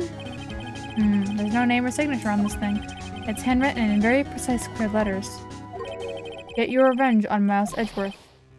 Edgeworth? Nick, why wouldn't Sir Edgeworth's name be on here? How should I know? I'm gonna read the whole thing. Get your revenge on Miles Edgeworth. It also says this is your last chance. Now is the time to get revenge on the two men who ruined your life. The rest of the letter goes on to describe the murder plot in detail. How to kill Robert Hammond and frame Edgeworth. Calling Edgeworth out to the lake.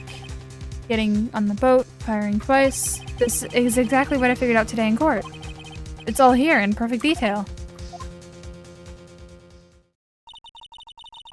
What do you think it means, Nick? I don't know, but it looks like these are instructions for the caretaker. When he killed Robert Hammond and called out Edgeworth, he was following instructions.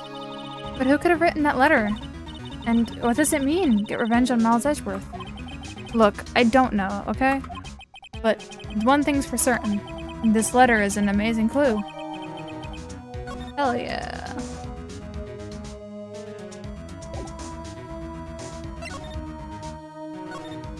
Okay, let's go see if Gumshoe is back at the police station. We could show- oh, he's not gonna be back at the police station. He's still out looking for the guy, so we're not gonna bother him. We're gonna- let's see what it says worth. Itch. Itch, itch, itch, itch, itch, itch, itch.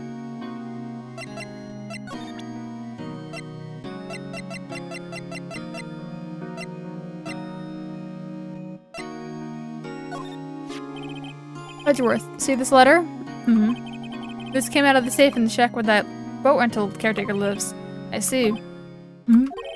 Revenge on me? Who is that old guy anyway? I don't know. Could he be an innocent defendant who got declared guilty or something? Nice, right. But I don't remember that old man. Not at all. So he was following this letter then? Which means there was someone else behind it. Now is the time to get revenge on the two men who ruined your life. Two men, meaning myself and Robert Hammond? It also says this is your last chance. Last chance. Wait, maybe he's talking about the statute of limitations on the DL6 incident. Wait, that old man...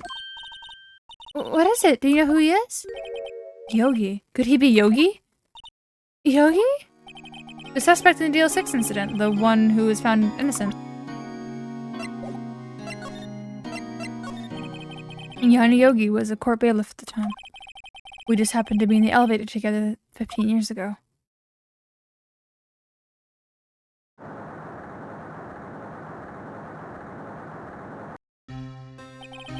The quake was incredibly strong. Before I knew it, everything was dark. We were there for so long it felt like forever. The earth thinned and the darkness closed in on us in that little box. We became unsettled. Help! I can't breathe! Quiet. I said quiet. You're not making this any easier. I want to get out. Help! Get us out! Don't shout. You only use up more oxygen. That's all I remember. When I came to, I was in a hospital bed staring at the ceiling. In court, Yanni Yogi's mental condition was called into question. They claimed the oxygen deprivation and the stress has caused temporary insanity. In the end, the claim passed the court and Yogi was found innocent. Huh. But isn't that strange? This letter tells him to get revenge on Edgeworth. Why would he want to take revenge on you? Right. Yeah, there's something that's been troubling me these last few days. I didn't know whether or not I should tell you. You mean the nightmare? It's a nightmare I've had. A memory of a crime that I committed. A crime you committed? A memory of a murder. I think the time has come to tell y'all. For the last 15 years, I've had the same dream almost every night. I wake up in a fearful sweat every time. Kind of dream? The dream about my father's killing in the dark. Help! I can't breathe. Quiet. I said quiet. You're not making this any easier. I want to get out. Help! Get us out! Don't shout. You'll only use up any more oxygen. You'll only use up more oxygen. I can't breathe. You're using up all my air. What? Stop breathing my air. I'll stop you all. Ah! What are you? Stop breathing my air! No, Father. He's attacking Father. Then I see the pistol lying by my feet. I don't know if it's evidence from that day in court or the bailiffs. In a daze, I pick up the pistol. Get away! Get away from my father! Ah! And with that scream, I wake. It's a bone-chilling scream. A scream that has rung in my ears for the past 15 years. But it's just a dream, right? Right? That thought is the only thing that has kept me sane for the last 15 years. But what if I'm wrong? What if it's real? They say sometimes people shut out memories in self-defense. Maybe it was I who killed my father. But what? If you think about it this way, this letter makes sense. Get your revenge on Miles Edgeworth. Think about it. Yogi was really innocent. That's why he wanted revenge against me. Wait, Edgeworth, you mean... It was me. I was the true criminal of the DL6. I shot my father. This is bad. What are we going to do, Nick? Anything we can do? I don't know. I don't think there's anything else. I don't think there's anything we can do, like it or not. There's someone else who knows a lot about the DL6 incident, maybe. There is, Nick! There is someone who knows about the DL6. Fucking what's his name? No, Grossberg. Grossberg Law Offices. Mr. Grossberg. Ah, hello there. What's wrong? You all look troubled. No kidding. I can't believe you're not. Just calm down and tell me what happened, hmm? It's Mr. Edgeworth.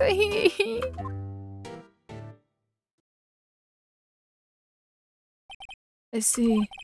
So Edgeworth dreamt that he shot his own father. It's only a dream, only a dream. I wonder. What? If that's the case, then why do you two look so troubled, Well, also consider this. Yogi quite certainly holds a deep grudge against Miles Edgeworth. So deep, he'd want to frame him for murder. This leads me to surmise that Mr. Edgeworth's dream was not a dream, it was real, as you imagined. Miles Edgeworth threw the pistol to save his father. The pistol fired, and the deed was done. No, I don't believe it. The Yogi was suspected of murder, and his career as a bailiff was irrevocably wrecked. Thus, he sought revenge on Miles Edgeworth. This was his last chance, of course, with the statute of limitations so close. What do you know about Edgeworth's father? He was a defense attorney without peer. It sounds trite, but it's true. Well, he may have had one peer now that I think about it. Your mentor, Mia Fey. My sister? Gregory Edgeworth was very disapproving of Mr. Von Karma's techniques. That's no surprise. Von Karma's an extreme man. Forged testimonies and evidence are nothing to him. The result is he has a perfect win with egg record in court. To beat him, Gregory Edgeworth tried to call attention to his methods. And? He lost, and died in despair, as it were. I see. When Gregory Edgeworth was killed, the police called on a spirit medium. That was your mother, Miss Fey. I am Gregory Edgeworth. I have been killed. The one who shot me was the bailiff, Yanni Yogi. Yet Yogi was found innocent. That's when my mother left us. Everyone called her a fraud. That's right, everyone thought that she was, you see. Yet, now that I think about it, it seems the one who lied was Gregory Edgeworth's ghost. Gregory Edgeworth must have known who had shot him. I don't believe it. So you're saying he falsified his testimony? Edgeworth's dad lied to protect his own son? It's only a possibility, mind you, but a possibility nonetheless.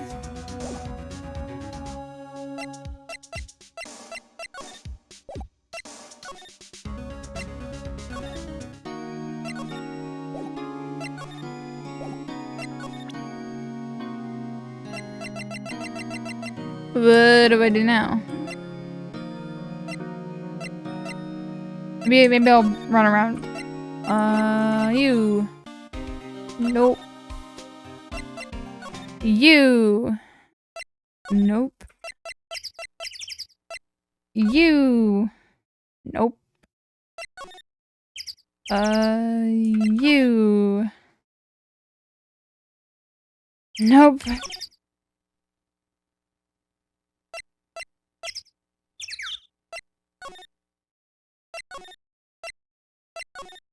Okay, maybe I missed something at the fucking... at Grossberg.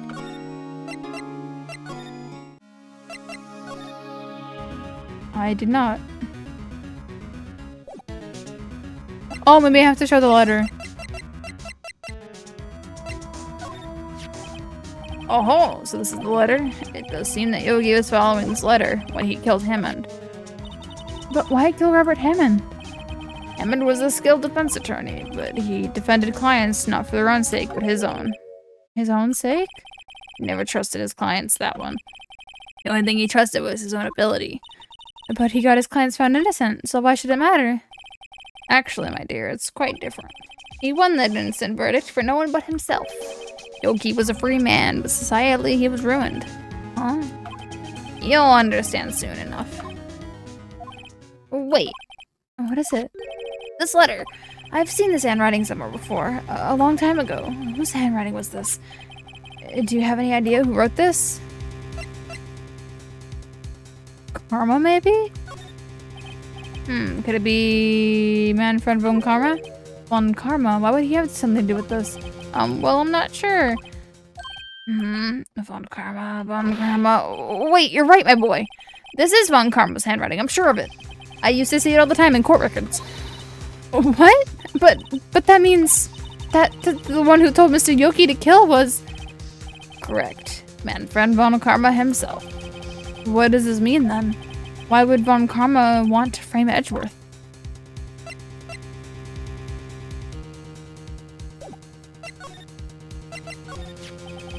If it truly was Von Karma who wrote this letter, then he would know the truth. He wanted to know that Miles Edgeworth had accidentally killed his own father. He'll say as much tomorrow in court, I should think. He'll press to the point until the court finds Miles Edgeworth guilty. Oh no. But how could Von Karma know about Mr. Edgeworth's past like that? Even Mr. Edgeworth thought it was just a nightmare. That I do not know. Yet I do know that Von Karma is both persistent and a perfectionist. He may be seeking to satisfy a grudge against Gregory Edgeworth by hurting his son. What do you mean? It was 15 years ago. Von Karma met Gregory Edgeworth in court, and Von Karma did win, but he didn't make it through the trial unscarred. What happened in the trial between Edgeworth's dad and Von Karma? Von Karma got the guilty verdict he wanted. He won the trial, but Gregory Edgeworth accused Von Karma of faulty evidence. And though he lost the trial, Mr. Edgeworth's accusations stood. Faulty evidence? It was the only penalty Von Karma has ever received in his career as a prosecutor. Gregory Edgeworth dealt a blow to his perfect trial record. Wow. Must have been quite a shock for Von Karma. He took a vacation for several months after that, you see. A vacation? Yes, an unusual event for the man. That would be the first and last vacation he's taken in many years of prosecuting. Really? He doesn't take vacations? Like, go to the sea, or, to the mountains? Don't tell me he's never been to Europe. Yes, you have strange ideas about vacation, Maya. In any case, that was the only time he took a vacation from work. I believe the penalty upset him quite a lot. Odd. If he wanted to keep a perfect record so badly, why would he take such a long vacation? What do we do now, Nick? Von Karma is going to bring up Deal 6, and you can bet on it. What if Mr. Edgeworth pleads guilty to Deal 6? I won't let him. Yes, Mr. Wright. I hate to say this, but even accidental murder is murder, you know. I know that. I just believe in Edgeworth's innocent. I can't believe he'd kill someone. But Nick, Mr. Edgeworth admits it himself. His father must have lied to protect him from beyond the grave. I don't care. I know he's not guilty. Mr. Wright, if you say so, I suppose I can go check again. The police files might hold something of interest. Mr. Grossberg, thank you. I can't promise anything. In fact, I think the chances of finding something are slim. I understand. The police materials, Thank you.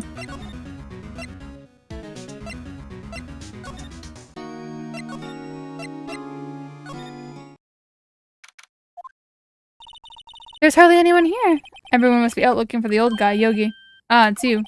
I don't think Gumshoe will be coming back today. He's staying out late looking for someone. Sounds like Detective Gumshoe is pounding the pavement for real. We were wondering if you could check out the records room again. Well, now, I can't just have anyone wandering in there. But I guess Mr. Von Karma is in there now anyway. You can go in as long as he's in there. Von Karma? Yes, he just arrived, actually. Von Karma's in the records room. Let's hurry.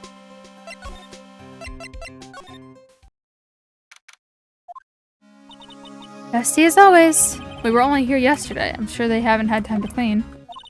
What's wrong, Nick? Nothing. I'm just noticing that he isn't here. Von Karma?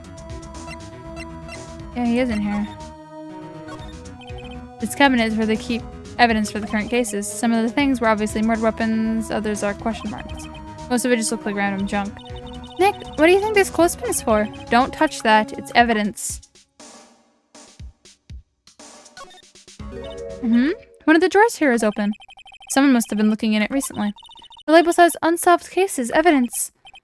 Unsolved cases? Nick, the file for Deal 6, it's completely empty. What? What are you doing in here? Nick?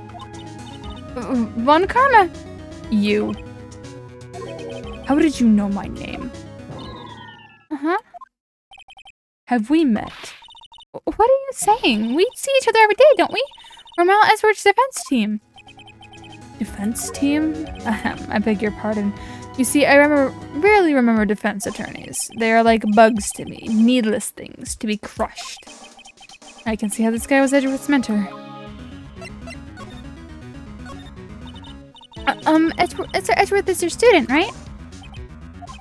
A romanticist who still can't shed that veneer of amateurism. Just like his father, always second rate. Mr. Von Karma, you had an axe to grind with Mr. Gregory Edgeworth, didn't you? Me? A grudge against a mere defense attorney? Why? Because he dealt a blow to your otherwise perfect trial record? So you did, but what I don't get is, why did you take his son under your wing afterward? The son of your most bitter rival. That, my dear attorney, is none of your business. Tomorrow will be the last day of this trial. It has been a while since I've had the defense attorney last this long. Still, you will lose in the end. Miles Edgeworth will admit his own guilt. His guilt of 15 years ago, you mean? You're quite the researcher. If you've done your homework so well, then certainly you must understand. You know what Miles Edgeworth will tell the court tomorrow. You are right. So Von Karma is going to bring up the DL6 incident in court tomorrow.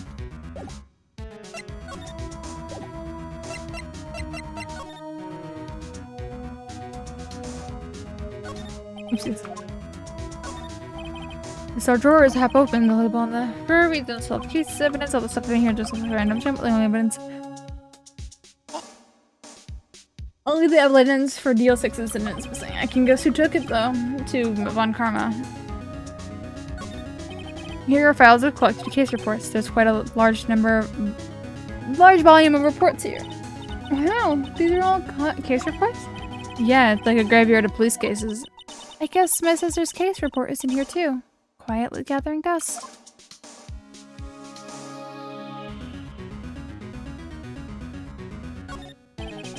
There are shelves stuffed with case files in the back of the room too. Forgotten cases rotting away for eternity. Nick, let's get what we need and get out of here. All this dust is getting to me. It looks like there are files inside this glass case. This case is so dusty I can't see what's inside. Nick, it's locked. They must keep important case files in there. Did I ever present something to him? Maybe the sheet? Mr. Von Karma, have a look at this. This was you, wasn't it? You instructed Yanni Yogi to commit murder. Yanni Yogi. How many years have it been since I've heard him called by that name? He is a fool. I told him to burn it after he read it. So you made it. You wrote Mr. Yogi this letter. Yes, my dear defense attorney. Thank you for taking the trouble to bring it to me. You've saved me from a lot of needless hassle. What? Nick, what's that thing? A stun gun for self-defense, usually. Indeed. 600,000 volts will course through your body like a dog touching an electric fence. 600,000? Oh, don't worry. People don't usually die from it, usually. Now give me the letter. No. No! Whoa, what are you? Nick, run! Ah! Maya! Out of my way. Wah!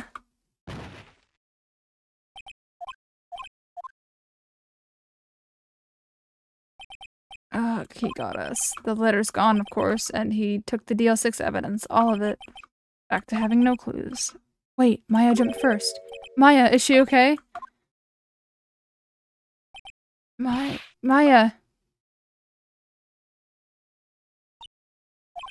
Maya, open your eyes. Maya. The letter! Did he take it? Huh? Oh, yeah. Are you okay? I can't stop him. I jumped as fast as I could, but one shot from that thing knocked me out cold. I'm useless. I'm no good as a lawyer or a medium. I can't even call my sister. Not even now when we need her the most. I wish I hadn't woken up at all. Maya! There has to be some way I can help her. I'd better do something about our self-confidence first. Maya, she's holding something. What is that? A bullet? DL6 incident, evidence number 7, taken from the heart of Gregory Edgeworth. I remember. Von Karma was holding this when Maya jumped him.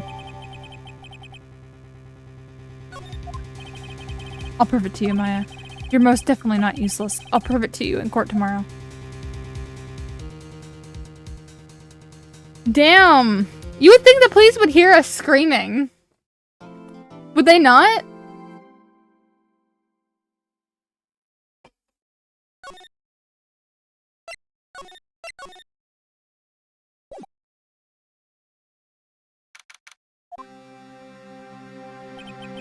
This is it, Judgment Day. Today things are going to be settled at last. A lot of things. What? What's the big deal? Sorry, Nick. I only touched your shoulder. I guess the shock hasn't worn off from my run-in with the stun gun yesterday. Anyway, today's the last day of the trial. Good luck, Nick. Yeah, thanks, Maya. Edgeworth is looking glum as always. I hope Ron Karma doesn't push him too hard. Whoa! What are you doing? Sorry, I'm sorry. I just thought I'd cheer you up with a pat on the back. Maya, maybe you should go outside and discharge. Alright, good idea. Try not to electrocute anyone on your way out. Whoa, pal. What's gotten into that girl? Detective Gumshoe! Morning, Mr. Edgeworth. Good morning. How did it go, Detective? Have no fear. As promised, I captured our runaway caretaker. I just brought him in. Took all night, pal. Thanks, Detective Gumshoe. You must be tired. Actually, after that shock I got on the way in, I feel pretty good. Yugi says he's forgotten his own name, but all that has to be a lie. Why would he want revenge on Edgeworth if he couldn't remember his past? He does remember, and I'm going to prove it.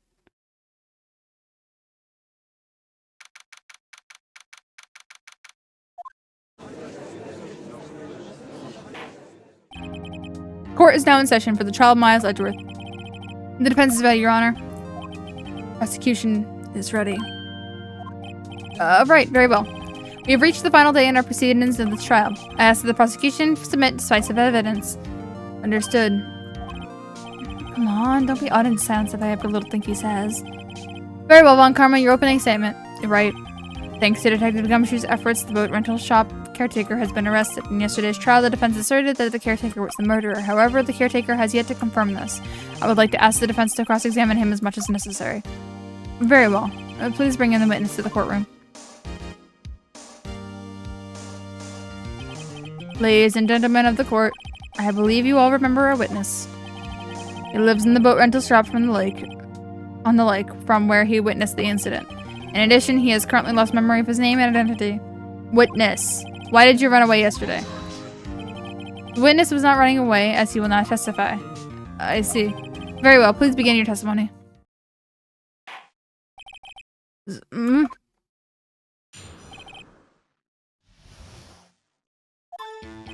I'm really sorry about just leaving yesterday like I did, but I wasn't run away or nothing.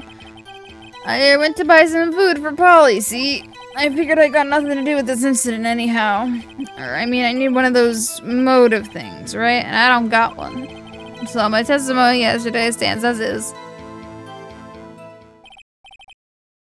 Very well. Let's begin the cross-examination, shall we? Yes, I know his name. Yana Yogi. You're Yana Yogi. I'm going to prove it.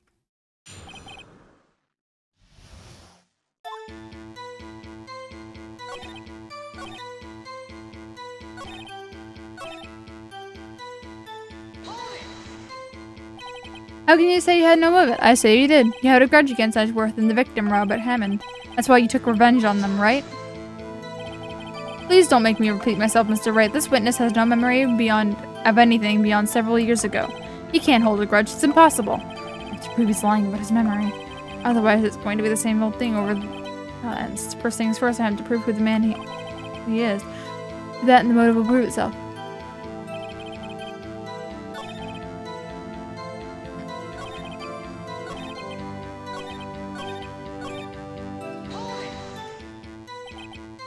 I'd call what you did running away, not just leaving. You heard Larry's testimony and realized you were in danger. Now, Mr. Wright, there's no need to rush to conclusions. As I said, the witness was not running away. Listen to the testimony. He sure seemed relaxed. In fact, they both do.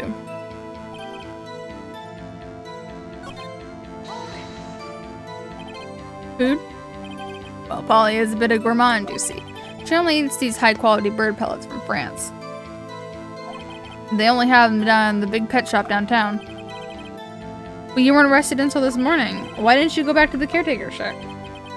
Well, I kind of got lost, you see. The witness has trouble remembering things sometimes. When the police apprehended him, he was on his way back from the shack. Yeah, right. Nice try, Von Karma. No one's gonna believe that. I see. So he was lost. Please, Your Honor, come to your senses.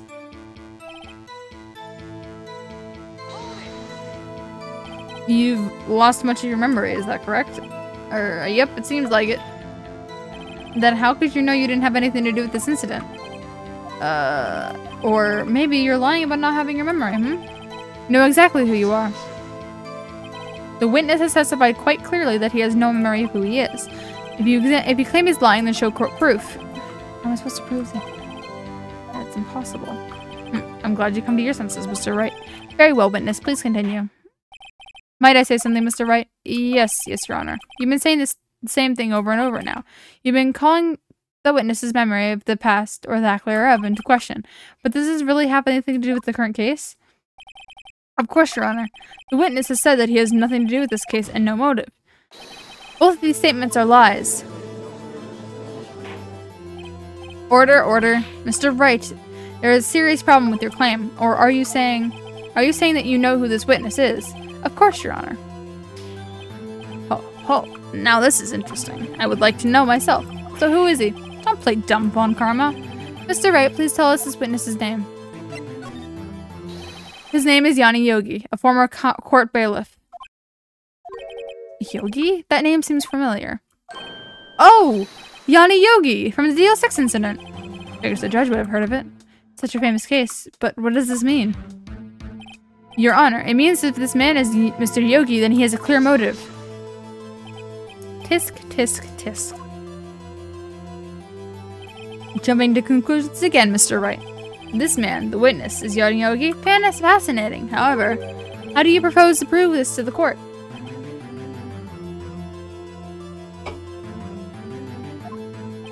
This is a court of law, as you may recall. You need proof. Allow me to repeat once more that this witness has lost his memory.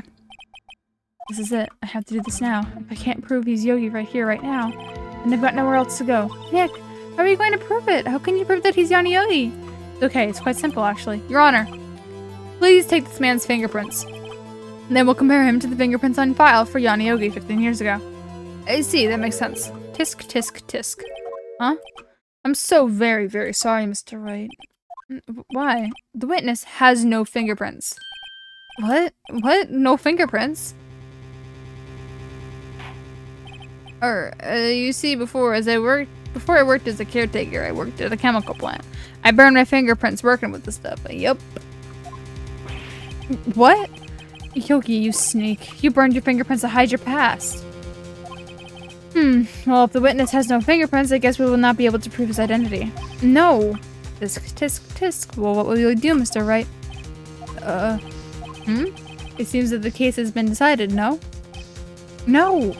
I know what happened. I know everything. I just can't prove it. But no, I can't let it end like this. I can't lose. There has to be another way. There is no one who can testify as to who this witness is. No one. Nick, what are we gonna do? I didn't even consider that he might have erased his fingerprints. What do I do? Tisk, tisk, tisk. Well, Mr. Wright, perhaps you'd like to cross-examine his parrot for a little comic relief? Yeah. Very funny. You're a sore loser, Von Karma. Wait a second. Cross-examine his parrot? What is it, Nick? No, you're not going to. Your Honor, the defense would like to take Mr. Von Karma up on his proposal. Take Mr. Von Karma up on my proposal? Exactly, Your Honor. I would like to cross-examine the witness's pet parrot. Order. Well, what do you think, Mr. Von Karma? Did you even ask? This is a farce. I object. Wait a second. You were the one who suggested I cross-examine the parrot, Mr. Von Karma.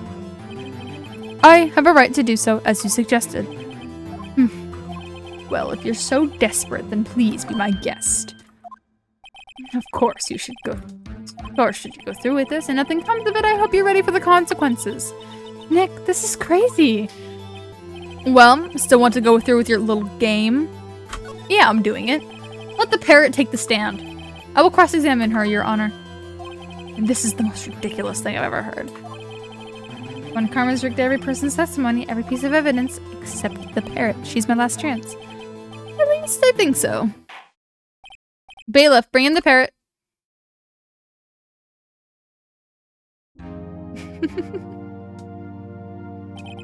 That's quite a bird. Please tell us your name. Name. Witness is ignoring me. It must hurt to be ignored by a bird. Ahem. Very well, witness. Who is your owner? Please testify for us.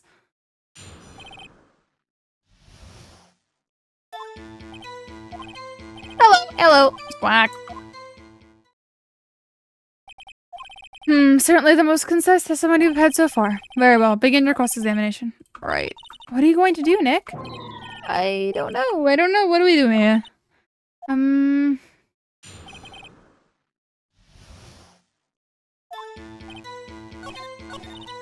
Well, I guess we should try to get some information out of her. We need to show the judge that her owner is Mr. Yogi.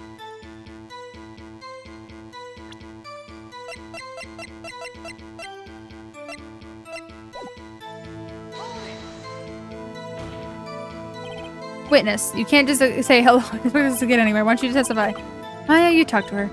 Right. What do I say?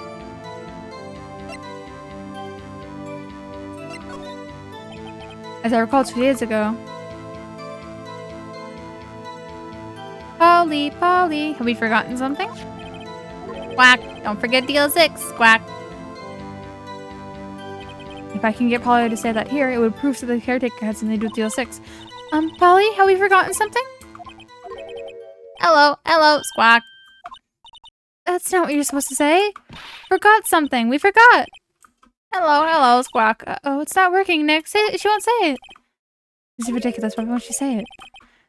Tisk, tisk, tisk. Something the matter, Mr. Wright? Wait. Don't tell me Von Karma expected this. He couldn't have retrained the parrot, could he? Did he retrain her not to respond when we asked if we'd forgotten something? Well, I guess we try to get some information out of her. We need to show her just Yogi. Yeah.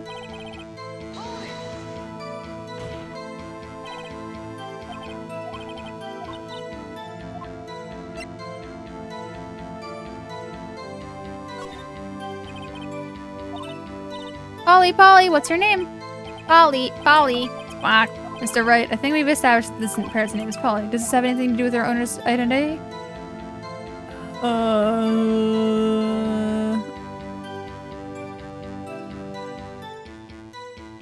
I mean, it does, I guess, but like, not really.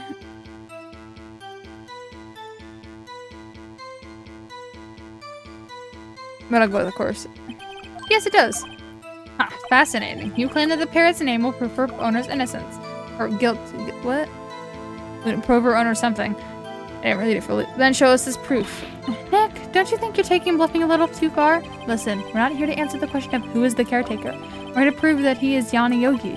All we have to do is tie her name Polly to Yogi. Your Honor, the proof that the parrot's name reveals that the character's identity is,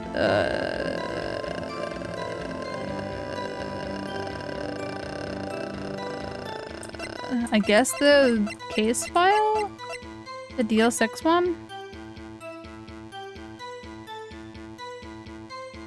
Right? Hang on, let me check it.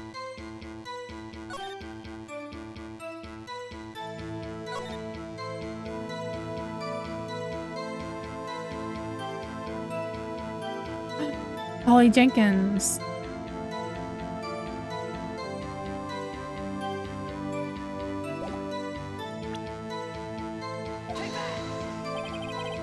The DL6 case file? That's quite a large file you have there. Which page is this proof on then? Show us or stop wasting your time. Very well, Mr. Wright. Please show us the page. Where in this file is the parrot's connected to the parrot's name? It was the summary. It's on the case summary page. I'm sorry, but I don't see anything related to name Polly. Oh? That was the case summary. No, what? Hang on.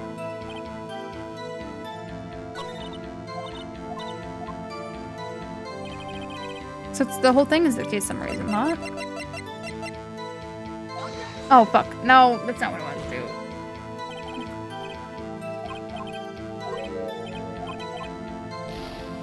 Shit, I didn't mean to do that. I wanted to check it.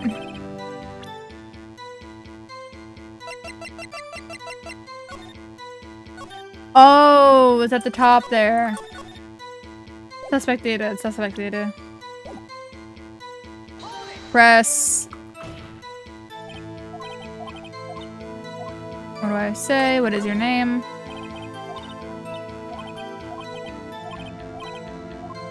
Of course.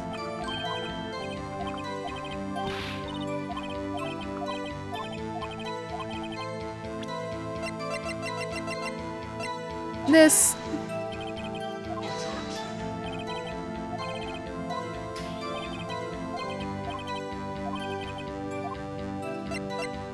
Suspect data. It's on the suspect data page. This page has all the information about Yanni Yogi. Right after he was arrested, his fiancée committed suicide, see? Indeed, it does say that, yes. What was his fiancée's name? Polly Jenkins. Polly! Exactly, Your Honor. He wanted to remember the name of his fiancée who had committed suicide. That's why he named his parrot after her. I see, I guess that is possible. Bah, a mere coincidence, that's all. My granddaughter has a dog she calls Phoenix. Well, Mr. Phoenix, Wright, does that make you my granddaughter's fiancé? She's only 7 years old. Indeed. Alone, it is a little weak for evidence in a murder trial. We would need some other corroborating evidence. Where am I gonna find that?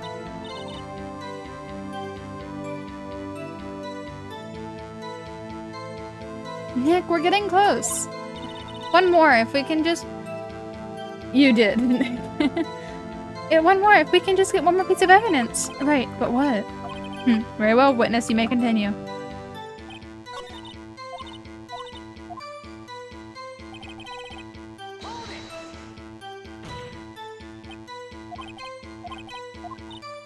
The only one I haven't done is, what's the safe number? Safe? Why? Let's just try to get her to say anything, okay? Holly, what was the number in the safe in the shack? 1228, 1228. My, what a reckless parrot. Well, Mr. Wright, you aren't claiming that this number has something to do with the caretaker.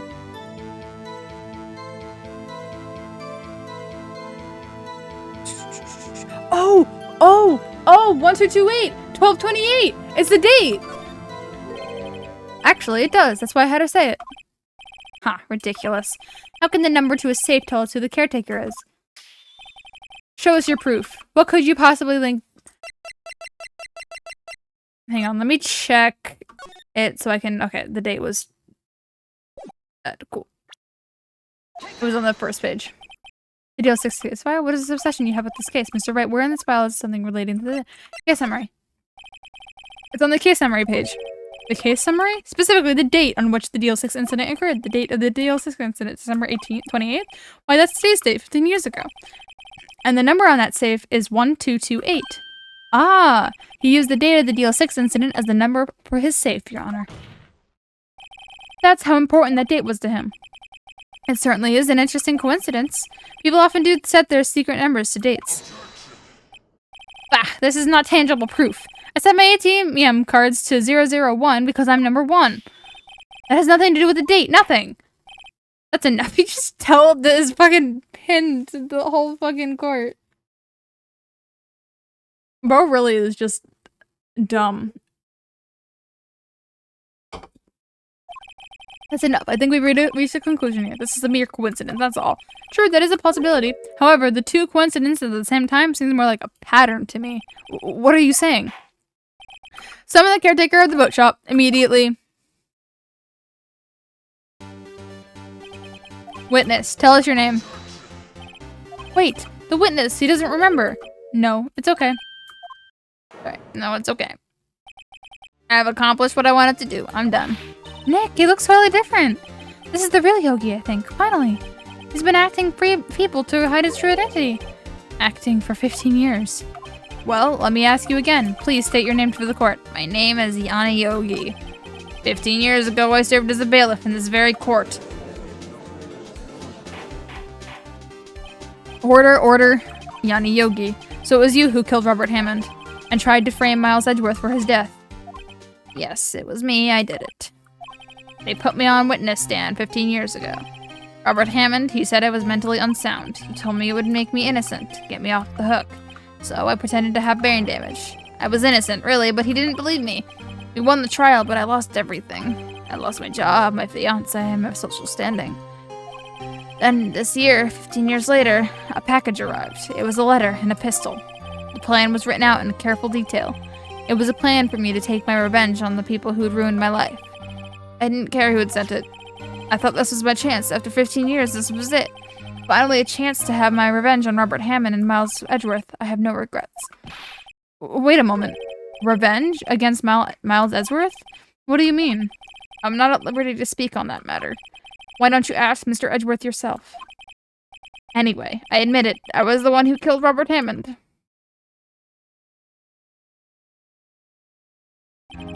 Von Karma, where is Mr. Yogi? Under arrest, Your Honor. I saw no room for error in his confession. Then, the defendant, Miles Edgeworth, is innocent, in this case at least. Very well. Will the defendant please take the stand? There are a few mysteries left unsolved. Still, you are cleared of suspicion of this particular case, so I would like to pass the judgment on to the murderer of Mr. Robert Hammond. Pass judgment. Any objections? I don't believe it. Why isn't Von Karma saying anything? Very well. This court finds the defendant, Mr. Miles Edgeworth, not guilty.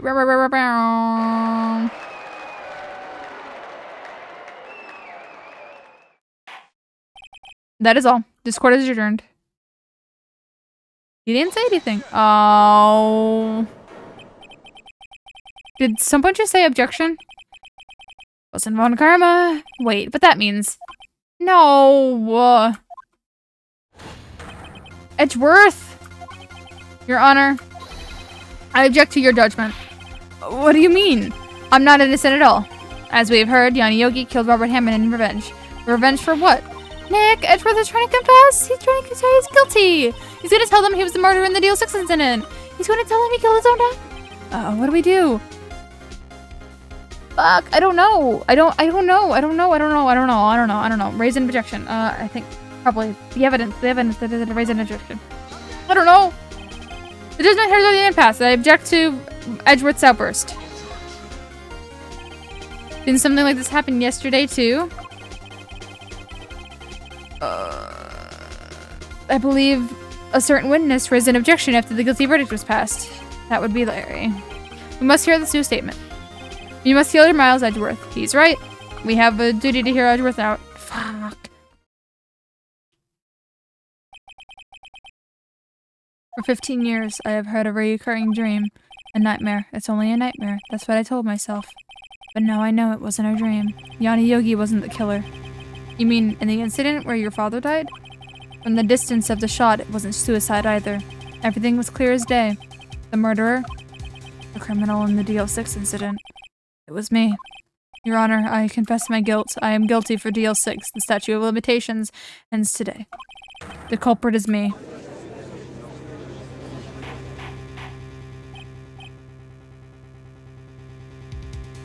Order, order. This certainly is unexpected. The defendant declared innocent is confessing to a different crime, a crime for which the statute of limitations runs out today. I'm not really sure how I should deal with this. Bah! It's obvious. We hold a trial, right here, right now. We tried this man for the crime of 15 years ago. He was a kid! So 15 years ago... That would make him 24 right now.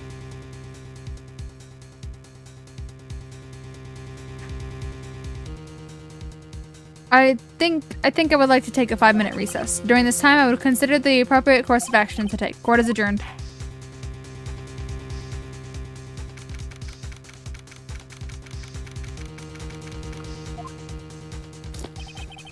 I'm sorry, Wright. I've just wasted all your effort. Mr. Edgeworth, I don't believe it, sir. I mean, you killed your dad? I didn't want to believe it myself, detective, but it's the truth. I deserve to be punished. Murder is murder, no matter what the circumstances. This is crazy. Just crazy. What are you doing? Huh? Oh, I was just reading through the court record once more. I'm getting my case ready. Your case for what? Huh? Isn't it obvious? I'm gonna prove that Miles Edgeworth is innocent. What are you talking about, pal? He just admitted to it. He confessed that he did it. He in court. I'm sorry, Edgeworth. But I don't believe your nightmare. What? It's just a dream. It's not real. The truth is right here in this court record. In any case, tighten your belts. This real fight is just beginning. I'll prove you're innocent. Trust me. Right.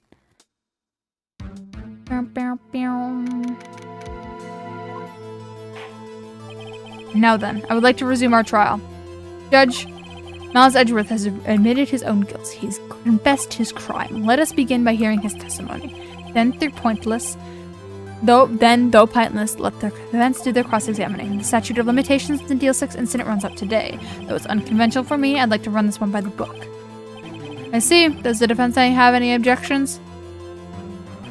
No, Your Honor.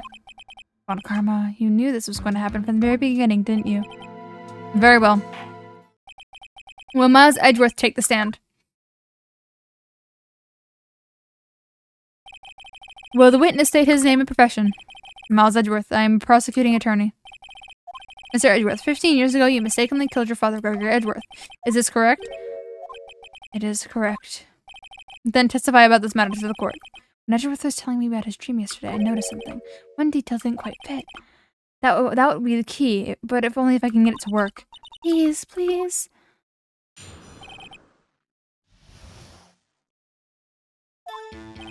That day, I had gone to the courtroom to observe one of my father's trials. We went to leave, an earthquake struck, trapping us in the elevator. My father and Mr. Yogi lost their composure and began to argue. Just then, something heavy fell at my feet. I picked it up and threw it at Mr. Yogi. I wanted the fighting to stop. A moment later, there was a single gunshot, then a scream. It was a terrible scream. I remember it to this day. That's all. And until now, you thought this memory was a dream? We were stuck in that elevator for 5 hours. The oxygen in that elevator ran out, and I lost my memory of the events. Ah, the same claim that Mr. Yogi has made. Very well. Mr. Wright, your cross-examination, please. Yes, Your Honor.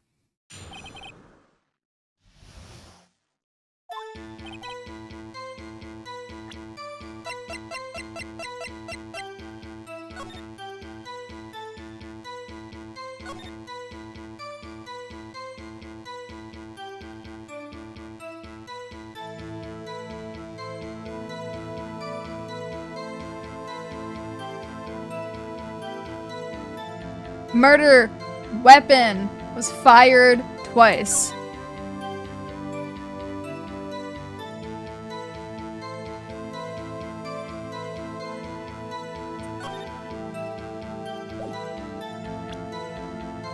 That will be important. Why is this still here? Yeah.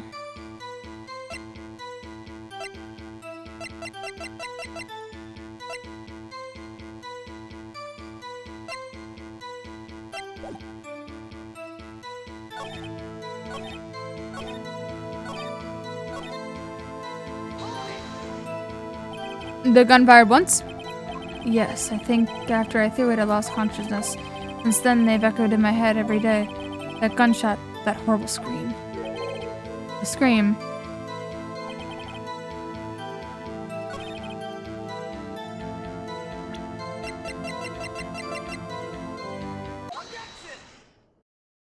Are you sure you only heard one gunshot? Yes, I'm sure of that. I heard the shot and the scream, and everything faded. I was unconscious until rescuers came. I see. No, Your Honor, unfortunately you don't. Look at this file once more. It plainly contradicts the witness's testimony. You do enjoy dragging up that file, don't you? I don't accept this evidence unless you can tell us what page it's on. What page contradicts Miles Edgeworth's testimony? Victim data. Look at the victim data in this file. It says quite plainly the murder weapon was fired twice. Miles Edgeworth only heard one gunshot, yet the murder weapon was fired twice. The first shot was the accidental firing as the pistol was thrown. So, who fired the remaining shot? Was there perhaps another shooter who fired that second shot?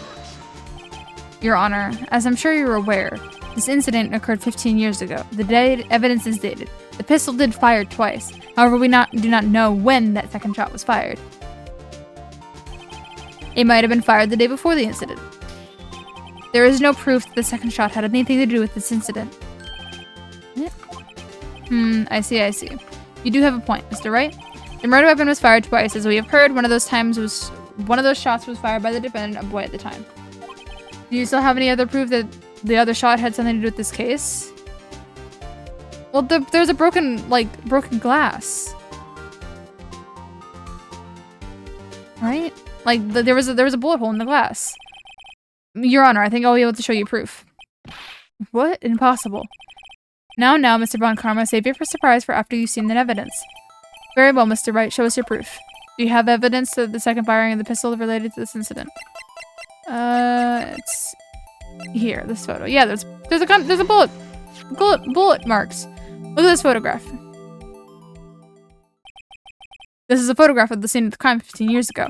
I can see that the victim lying there is Gregory Edgeworth. This proves the murder weapon was fired twice at the time of the incident. The photo proves it. So let me get this straight. The photo proves that 2 shots were fired? Where? Your Honor, please get a clue. Show us the judge with the contradiction in the photo. As should be the obvious, the contradiction is here. I see a bullet hole in the door. Your Honor, the Gregory Edgeworth was killed by a shot from the pistol. Yet there is also a bullet hole in the elevator door. We know that the murder weapon was fired twice. Thus, someone other than Edgeworth fired that second shot.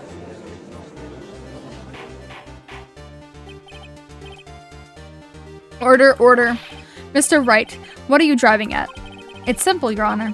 At the time of the incident, 2 shots were fired. One went into Gregory Edgeworth's heart. The other hit the elevator door. Remember that the defendant lost consciousness after the shot rang out. In conclusion, we must agree that the second shot was fired by someone else. Mr. Wright, but who else could that possibly be? The murderer, of course. I knew I should have stepped in before your wild fantasies got out of hand. Mr. Wright, hang on. I'm gonna do it. I'm gonna look closely.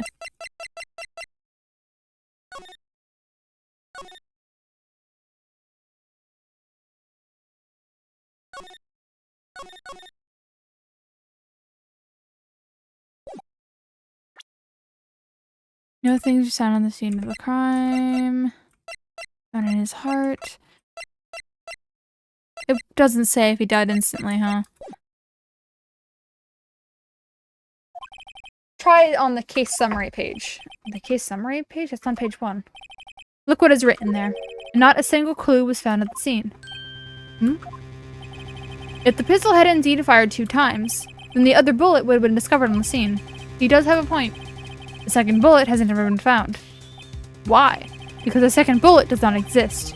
The bullet that has claimed Gregory Edgeworth's life was the one fired by his own son. That is the truth of this matter, the whole truth. It was undoubtedly something else. And it made the bullet hole in the door. Order, I will have order. Mr. Wright has proven one thing to us quite clearly, that the murder weapon fired twice at the time of the incident. However, as Mr. Von Karma says, the second bullet fired was not found. It is highly unlikely that the police merely overlooked the second bullet. So, all we have is a single bullet fired. I'm afraid that I had to discount the defense claim. Tisk, tisk, tisk. I praise the judge for his wisdom on this matter. How did this happen? I don't believe that the second bullet didn't exist. Was I wrong? Have I been wrong about this whole incident? What are you doing, Nick? Why aren't you raising an objection? I'm sorry, Maya. What? It looks like I was wrong. Nick? If the second bullet wasn't there, then all my conjectures are for nothing. No! But you said you'd do it, Nick. You said you'd get it in Edgeworth and declared innocent. I'm sorry. It's just when I saw the photograph, I thought that the 2 shots had been fired. I was so certain of it, I thought I'd won. I thought there was another person, someone who fired the killing shot, but now I was wrong to think that it was to be that simple. This case has stood unsolved for 15 years. Nick? Well, it seems like we finally cleared up the incident. Only 1 bullet was found at the scene of the crime. The shot was fired by Miles Edgeworth. Precisely. I would like to ask one thing of Miles Edgeworth before passing my verdict. Have you been paying attention to the trial so far? Yes, Your Honor. Do you have any objections? No. No, I do not. So you killed your father, though that was not your intention? Yes, I did. Oh no, he's accepted the guilt. Very well. The statute of limitations on the murder of Gregory Edgeworth runs out today. Therefore, I must pronounce the verdict on the defendant right here. Today, right here. Right now. Indeed. Does anyone have any objections? I've been here before. It's just like my first day in court. There are so many things I know I should be saying. When my mind's gone blank, I can't find the words. Mr. Wright? I have an objection. Your Honor. I object. Tisk, tisk, tisk. Mr. Wright, on what grounds do you object, Nick?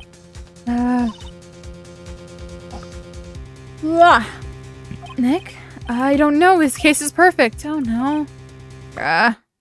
It must exist. Second bullet.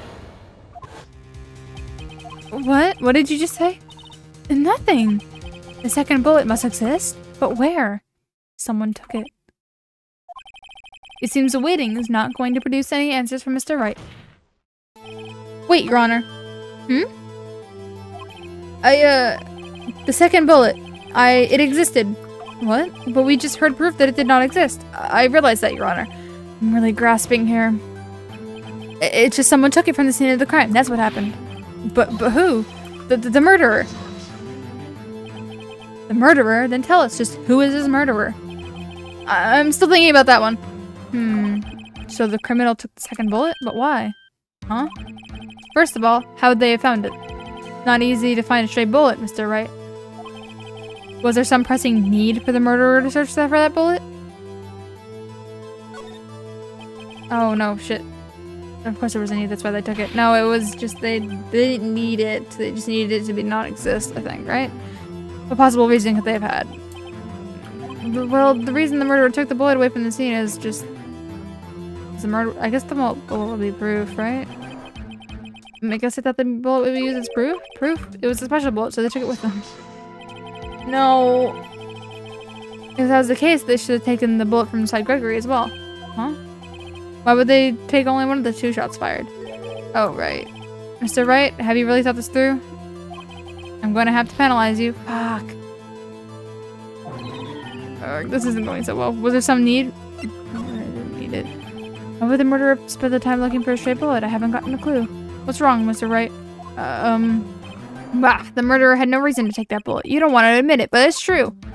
I had to take it. Had to take it? The murderer? What does that mean? You're thinking too normal. Think crazy. Don't think why the bullet was taken. Think why the bullet had to be taken. Mr. Wright? Yes, Your Honor. I have no idea what I'm doing. Well, the murderer had no intention of taking the bullet from the scene, but the murderer had to take that bullet. Had to, Mr. Wright? What do you mean? Well, for instance what? Maybe the bullet, hit the murderer? Bullet hit the murderer? Just saying, for instance, what if it had hit you? Would you have to take it with you, or would you? It's not like you could perform surgery right there. You know? Wait a second. I was just checking off the top of my head, but what if that's really happened? Let me get this straight. So at the time of the murderer themselves was shot, and they left with the second bullet still inside them? Thus leaving only one bullet at the scene of the crime? Yes, I guess that's how it would work, yes. But there's a problem with that. The other 2 people rescued from the elevator, Miles Edgeworth and Yanni Yogi, were both unharmed. So that would mean the murderer came from outside, yes.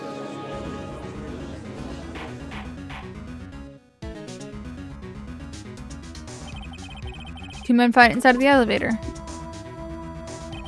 Trying to stop them, the boy picks up the pistol at his 2 feet and throws it. The pistol discharges in the bullet. The bullet goes through the elevator door and hits the murderer outside. The boy loses consciousness. Then the murderer opens the elevator door and sees the man inside. Mr. Wright, you are truly the most unpredictable defense attorney I ever known. I can tell you're grasping, but I cannot deny the possibility of what you say. What are you saying? Deny it! Deny it! No one was involved with the incident was wounded. There was no murderer. No one was wounded at the time of the incident. He's right. Can't think of anyone. Hey, Nick. Huh? I just thought of something really crazy. Crazy? Remember what Mr. Grossberg said yesterday? Gregory Edgeworth Bell's blow to his perfect trial record. Wow. It must have been quite a shock for Von Karma. He took a vacation for several months after that. Oh. Yes, an unusual event, but man, what about Karma didn't take the vacation because of shock, but took it because he was injured, which would mean it could mean only one thing. He was the murderer in that DL6 incident. He was the man who shot Gregory Edgeworth. It was Von Karma! Oh man. Something wrong, Mr. Edgeworth? Sorry, Miss Wright, you seem dazed. No, Your Honor. Well? You have indicated that the possibility of the murder came from outside. Can you give us the name of your suspect? Uh-oh. Should I come out and say it now? Say it now! Your Honor, there is a suspect. One lone suspect. Well, this is certainly interesting news. Very well, Mr. Wright. Who is your suspect? My hands are shaking. What? Von Karma. Von Karma?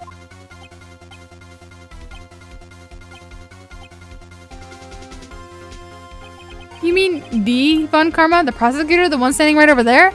Bah. You don't object? Huh. I see no need. Why honor this ridiculous outburst in my objection? Because you took a vacation for several months starting the day after the incident. Yet you pride yourself on a perfect record. Why would you take up such a long vacation without any reason? So you're claiming I took a vacation to heal from my injury from the incident? Fascinating. Prove it. I would have to need surgery, no? Where did I go under the knife at, Mr. Wright? Bring the doctor that operated me. Have him testify. Nick, let's find out who his doctor is. It's no use. Edgeworth! I know Von Karma perhaps too well. He's perfect. He wouldn't leave clues. He probably didn't undergo surgery. That would leave a doctor as a witness. A metal detector. Am I about to take a metal detector and go up to his arm and go beep, beep, beep, beep, beep, beep, you know? So? What, Nick? Did Von Karma pull out the bullet by himself? That's insane. No, he couldn't have. You can't just pull bullets out of yourself. Wait, what does that mean? The bullet has to be somewhere, but where? Am I literally about to do that? Tisk, tisk, tisk. Well, Mr. Wright, can you produce evidence to prove I was shot?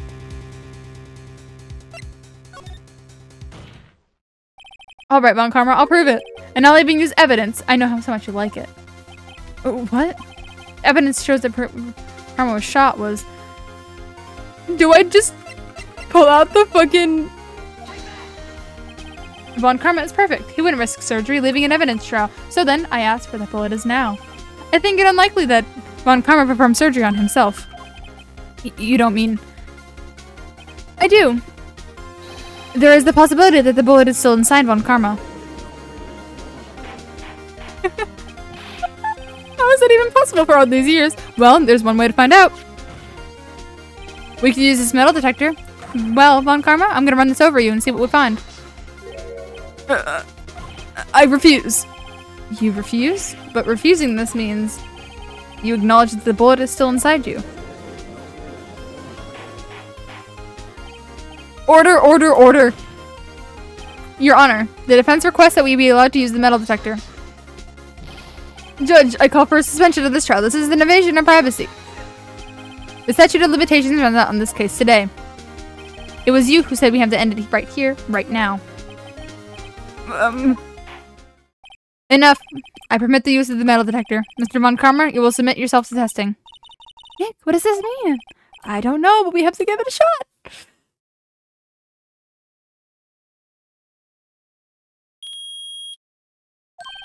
It reacted. Something inside his right shoulder. The bullet. Mr. Von Karma. You. It was you. I was afraid this would happen, and so I remained silent. Indeed, there's a bullet in my shoulder. However, it has nothing to do with this incident.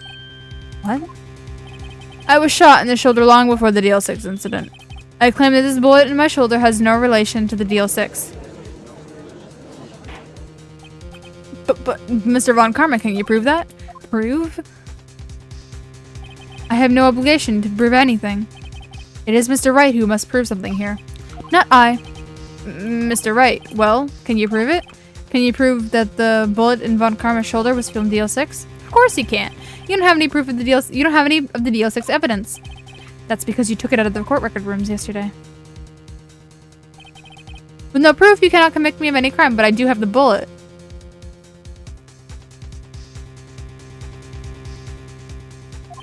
So sorry, Mr. Wright. No, I'm the one who's sorry, Mr. Von Karma. What? You were so close. One day away from freedom. But you see, I have proof. What? Who would have thought you would dig your own grave after trying to convict Edgeworth? I can link that bullet in your shoulder to the DL6 incident.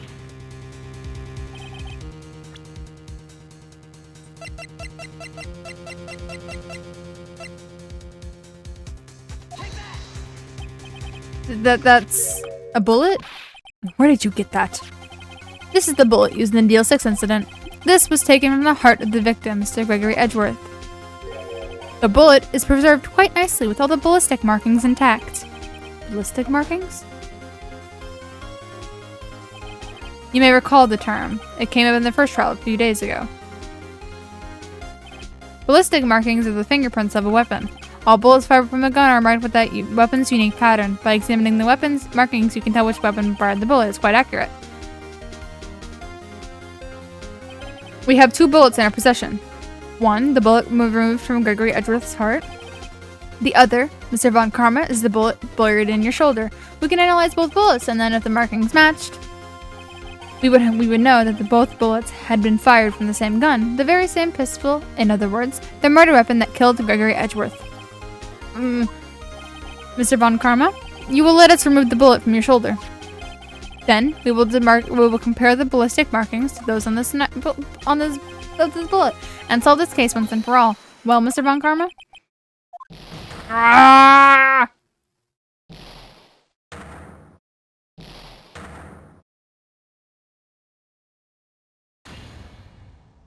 That scream. I've heard that scream before. Wait, I know.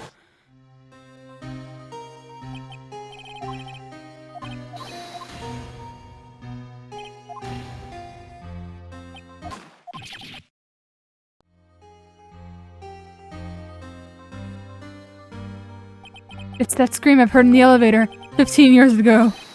Von Karma, it was you who screamed. Mr. Von Karma?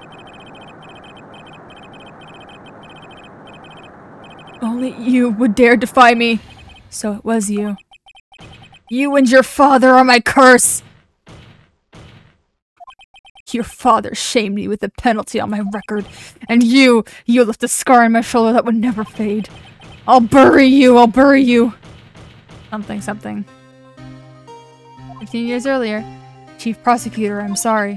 Von Karma, it is not like you that make this kind of error. I never would have thought that Edgeworth would be the one to catch you. I was careless. I'm sorry, but you will have to be penalized. I've covered for you in the past, but not this time. Edgeworth. It was a shock like none I've ever known. Me? Penalized? It took hours for me to regain my composure. Suddenly, I found myself in the darkness. I was in the court records room. I must have wandered in there without thinking where I was going. The room was pitch black, with the lights must have gone out. I went out into the hall and felt my way to the elevator. I pressed the button, but nothing happened. Then, there was a noise. I was in pain, a horrible burning pain in my shoulder. Just then, the lights came back on. The elevator door opened before my eyes. I saw 3 people inside, all lying unconscious from the oxygen deprivation. Much to my surprise, a pistol lay at my feet. I knew then it was destiny.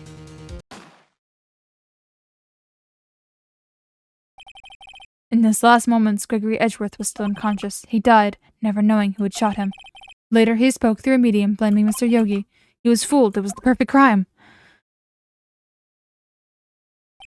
Tisk, tisk, tisk. Who would have thought that another man would have come to open the elevator door? Judge, what? What are you doing? Do your job. Bring an end to this miserable charade. Now, end it. Very well. It appears that we have come a very long way to the end of this maze. 15 years later. Mr. Miles Edgeworth? Yes, Your Honor. You are innocent. You are innocent. As you said, it was all a nightmare. Yes, Your Honor. This court finds the defendant, Mr. Miles Edgeworth, not guilty.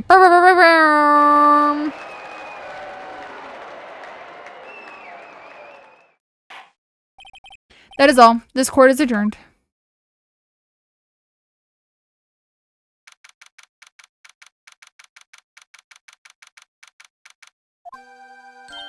Nick, we did it! Did you see his face? Von Karma looked even paler than usual. He's pretending to be all cool, but inside you crushed him, Nick. Crushed! I gotta say, I'm impressed. It was pretty close, though.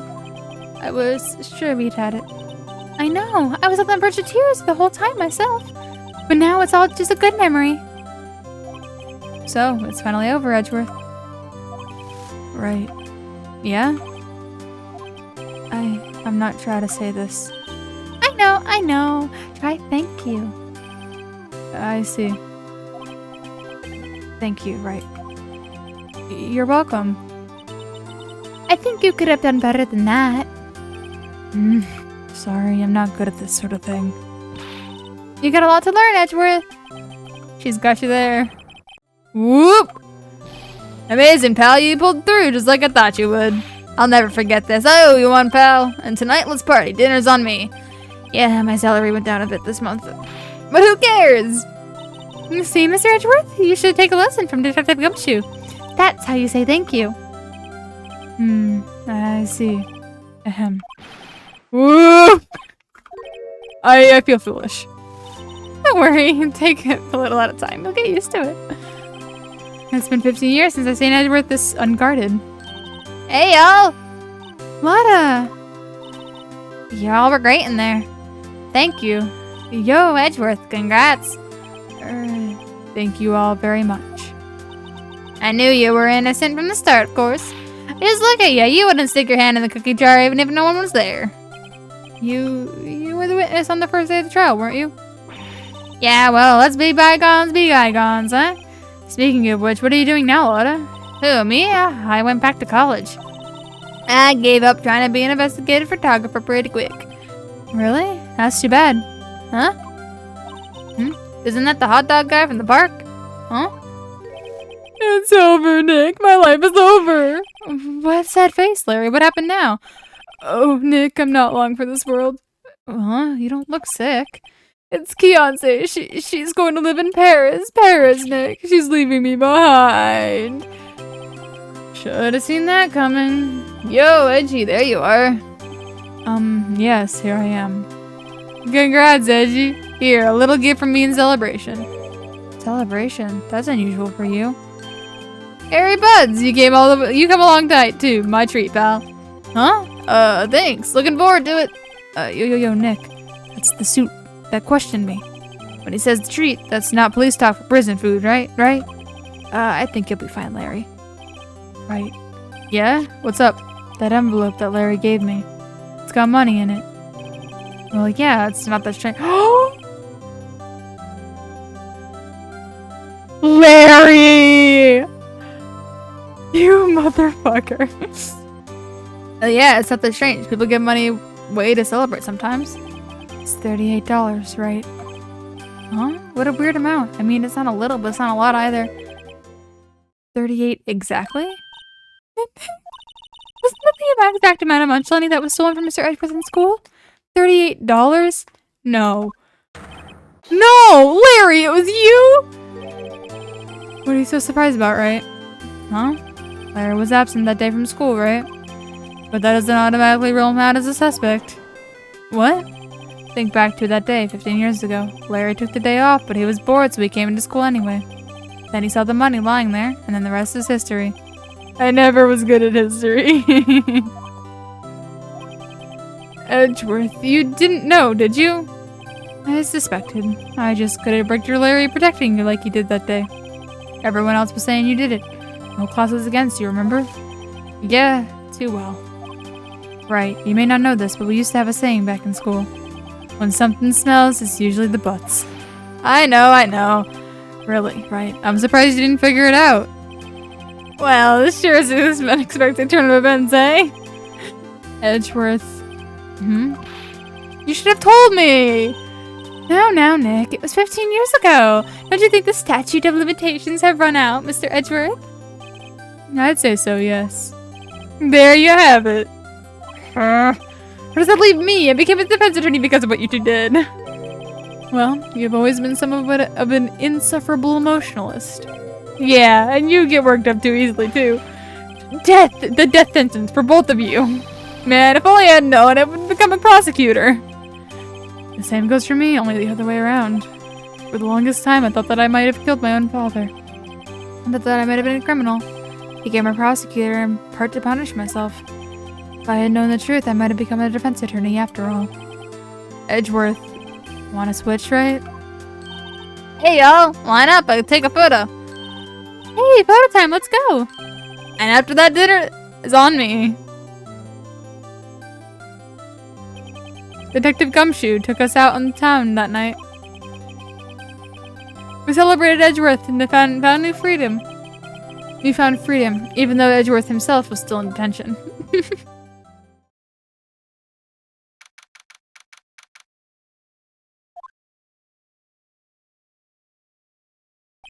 Whoa, I went a little overboard yesterday. My head hurts. Huh? It's only 5 o'clock. Maybe I should go back to sleep.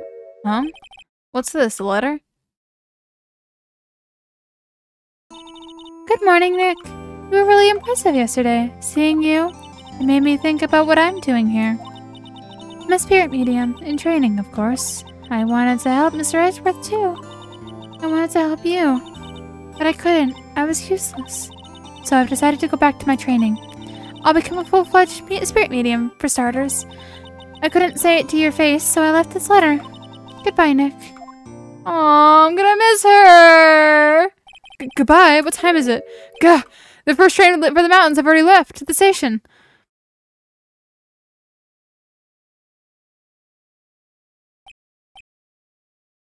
I guess I'm too late. Hey! Nick! Maya!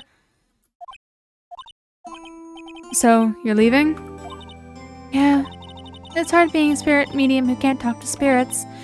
And I think you'll do fine without me, Nick. Be good, okay? Aw, I'm gonna miss her. Wait! What? I never could have saved Edgeworth without your help. Huh? On the last day of the trial, I heard her. I heard Mia's voice. You heard my sister? Yes, only her voice, but still. It was at the very end when I thought we had lost everything. Well, that's my sister for you. Detective Gumshoe's helped, and Mr. Grossberg, and even Larry. I'm the only one who couldn't help. I was useless, Nick. But you were the one who stopped Von Karma, Maya. Huh? I didn't do anything. All I did was wander around in a daze. Sorry, but I have evidence you helped. Evidence?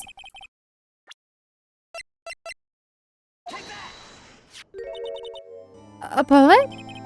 Miss Von Karma was convinced he had taken all the evidence pertaining to Deal 6. But you were the one who rescued the last piece of evidence we needed. This is the bullet that put an end to Von Karma. And you were the one who gave it to me. Nick! Thanks, Maya. I couldn't have done without you. I'll be back soon. Huh? I'm going to complete my training and come back. Okay, I'll be waiting. Of course you will. You can't run that office by yourself. You're hopeless. I don't know about that. So, this is it. See you soon. Sorry, see you soon, Maya.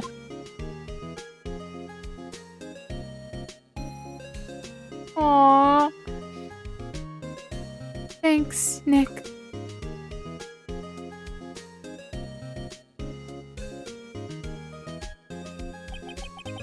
That's how my story ends. Time to turn in a page. And say goodbye to the novice defense attorney that I once was. Now a new story begins. With the same old crazy cast of characters.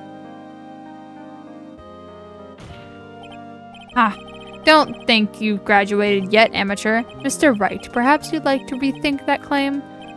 Yes, Your Honor. Uh-oh, I got a bad feeling about this. Aww!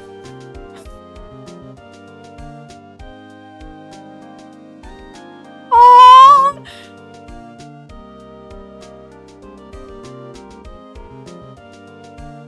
Hey, pal. Mr. Edgeworth came down to the precinct to wish me a happy new year. Talk about a pleasant surprise. Whoop, Detective Gumshoe! Then he hung his head low and went right back to mine. Kind of like he was embarrassed or something. Strange, huh?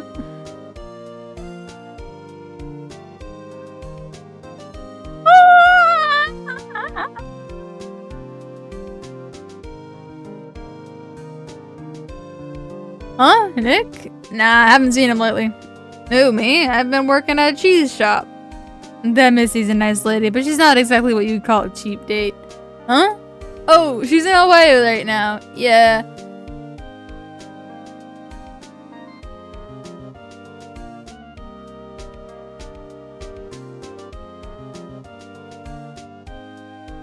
Who? Wright? Yeah, I remember him. I hear he's been busy lately. You know, not to ring my own bill, but I sort of taught him everything he knows. I'm sure he's grateful. Who are you?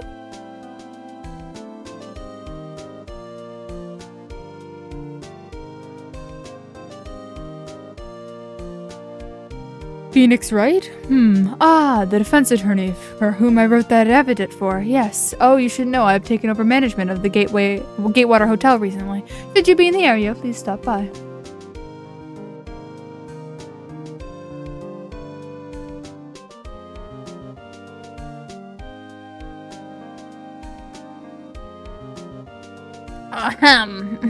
Oh, it's you.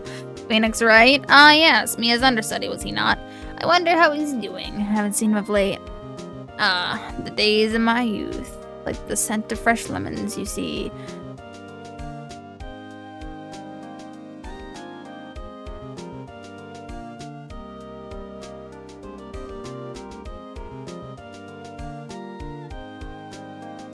Phoenix Wright? Is he an actor? Well, I'm not buying it. You can't be a star with a name like Phoenix. Did you think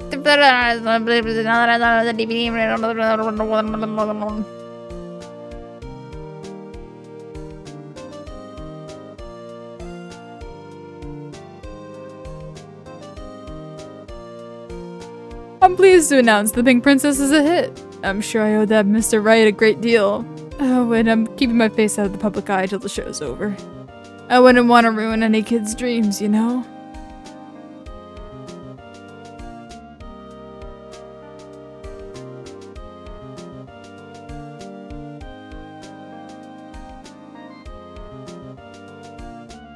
Oh, I got a letter from my aunt the other day. It sounds like she caught a cold standing under a waterfall. I wanted to visit, but I didn't have time, so I sent her some Pink Princess trading cards. She said she can't buy them where she is. What kind of place is she living at anyway?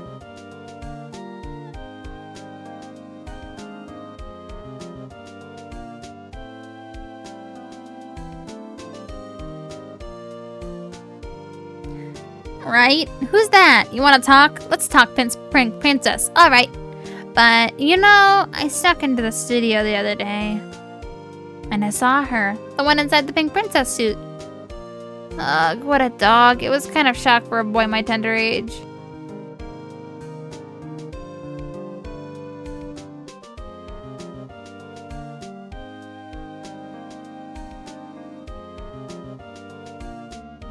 Yeah, I remember, right?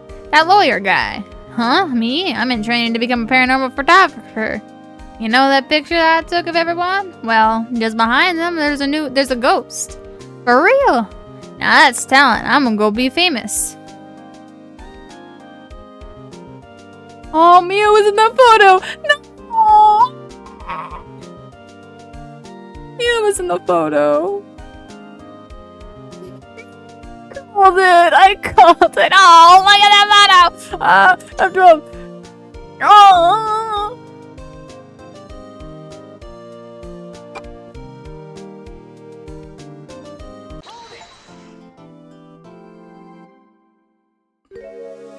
Dude, hold it! What do you mean, hold it?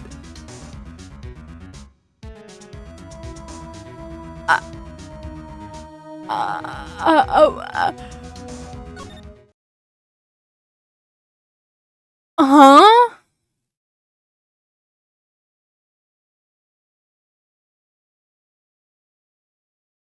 Ah, I see. So the game originally ends there. I see.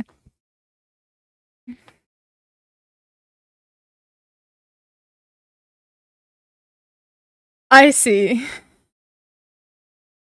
Oh,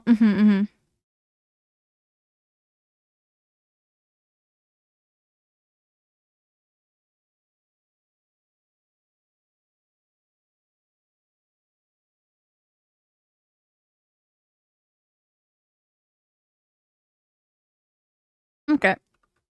Well, this is gonna be the end of the stream, by the way. I'm just saving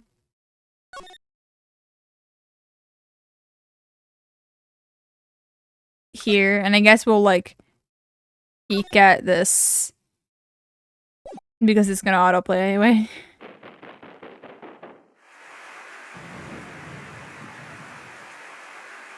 Yeah. Take a little peek.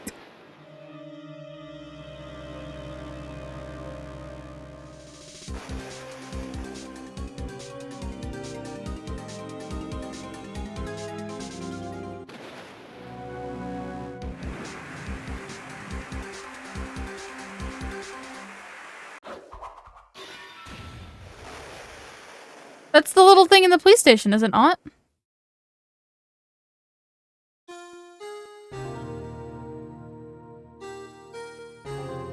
Okay, that like created more questions than it answered. Okay, let's get out of this. This is the end of the stream. So yeah, I hope you enjoyed, and yeah, we'll do this next week, and I hope to see you in the next one. Bye bye.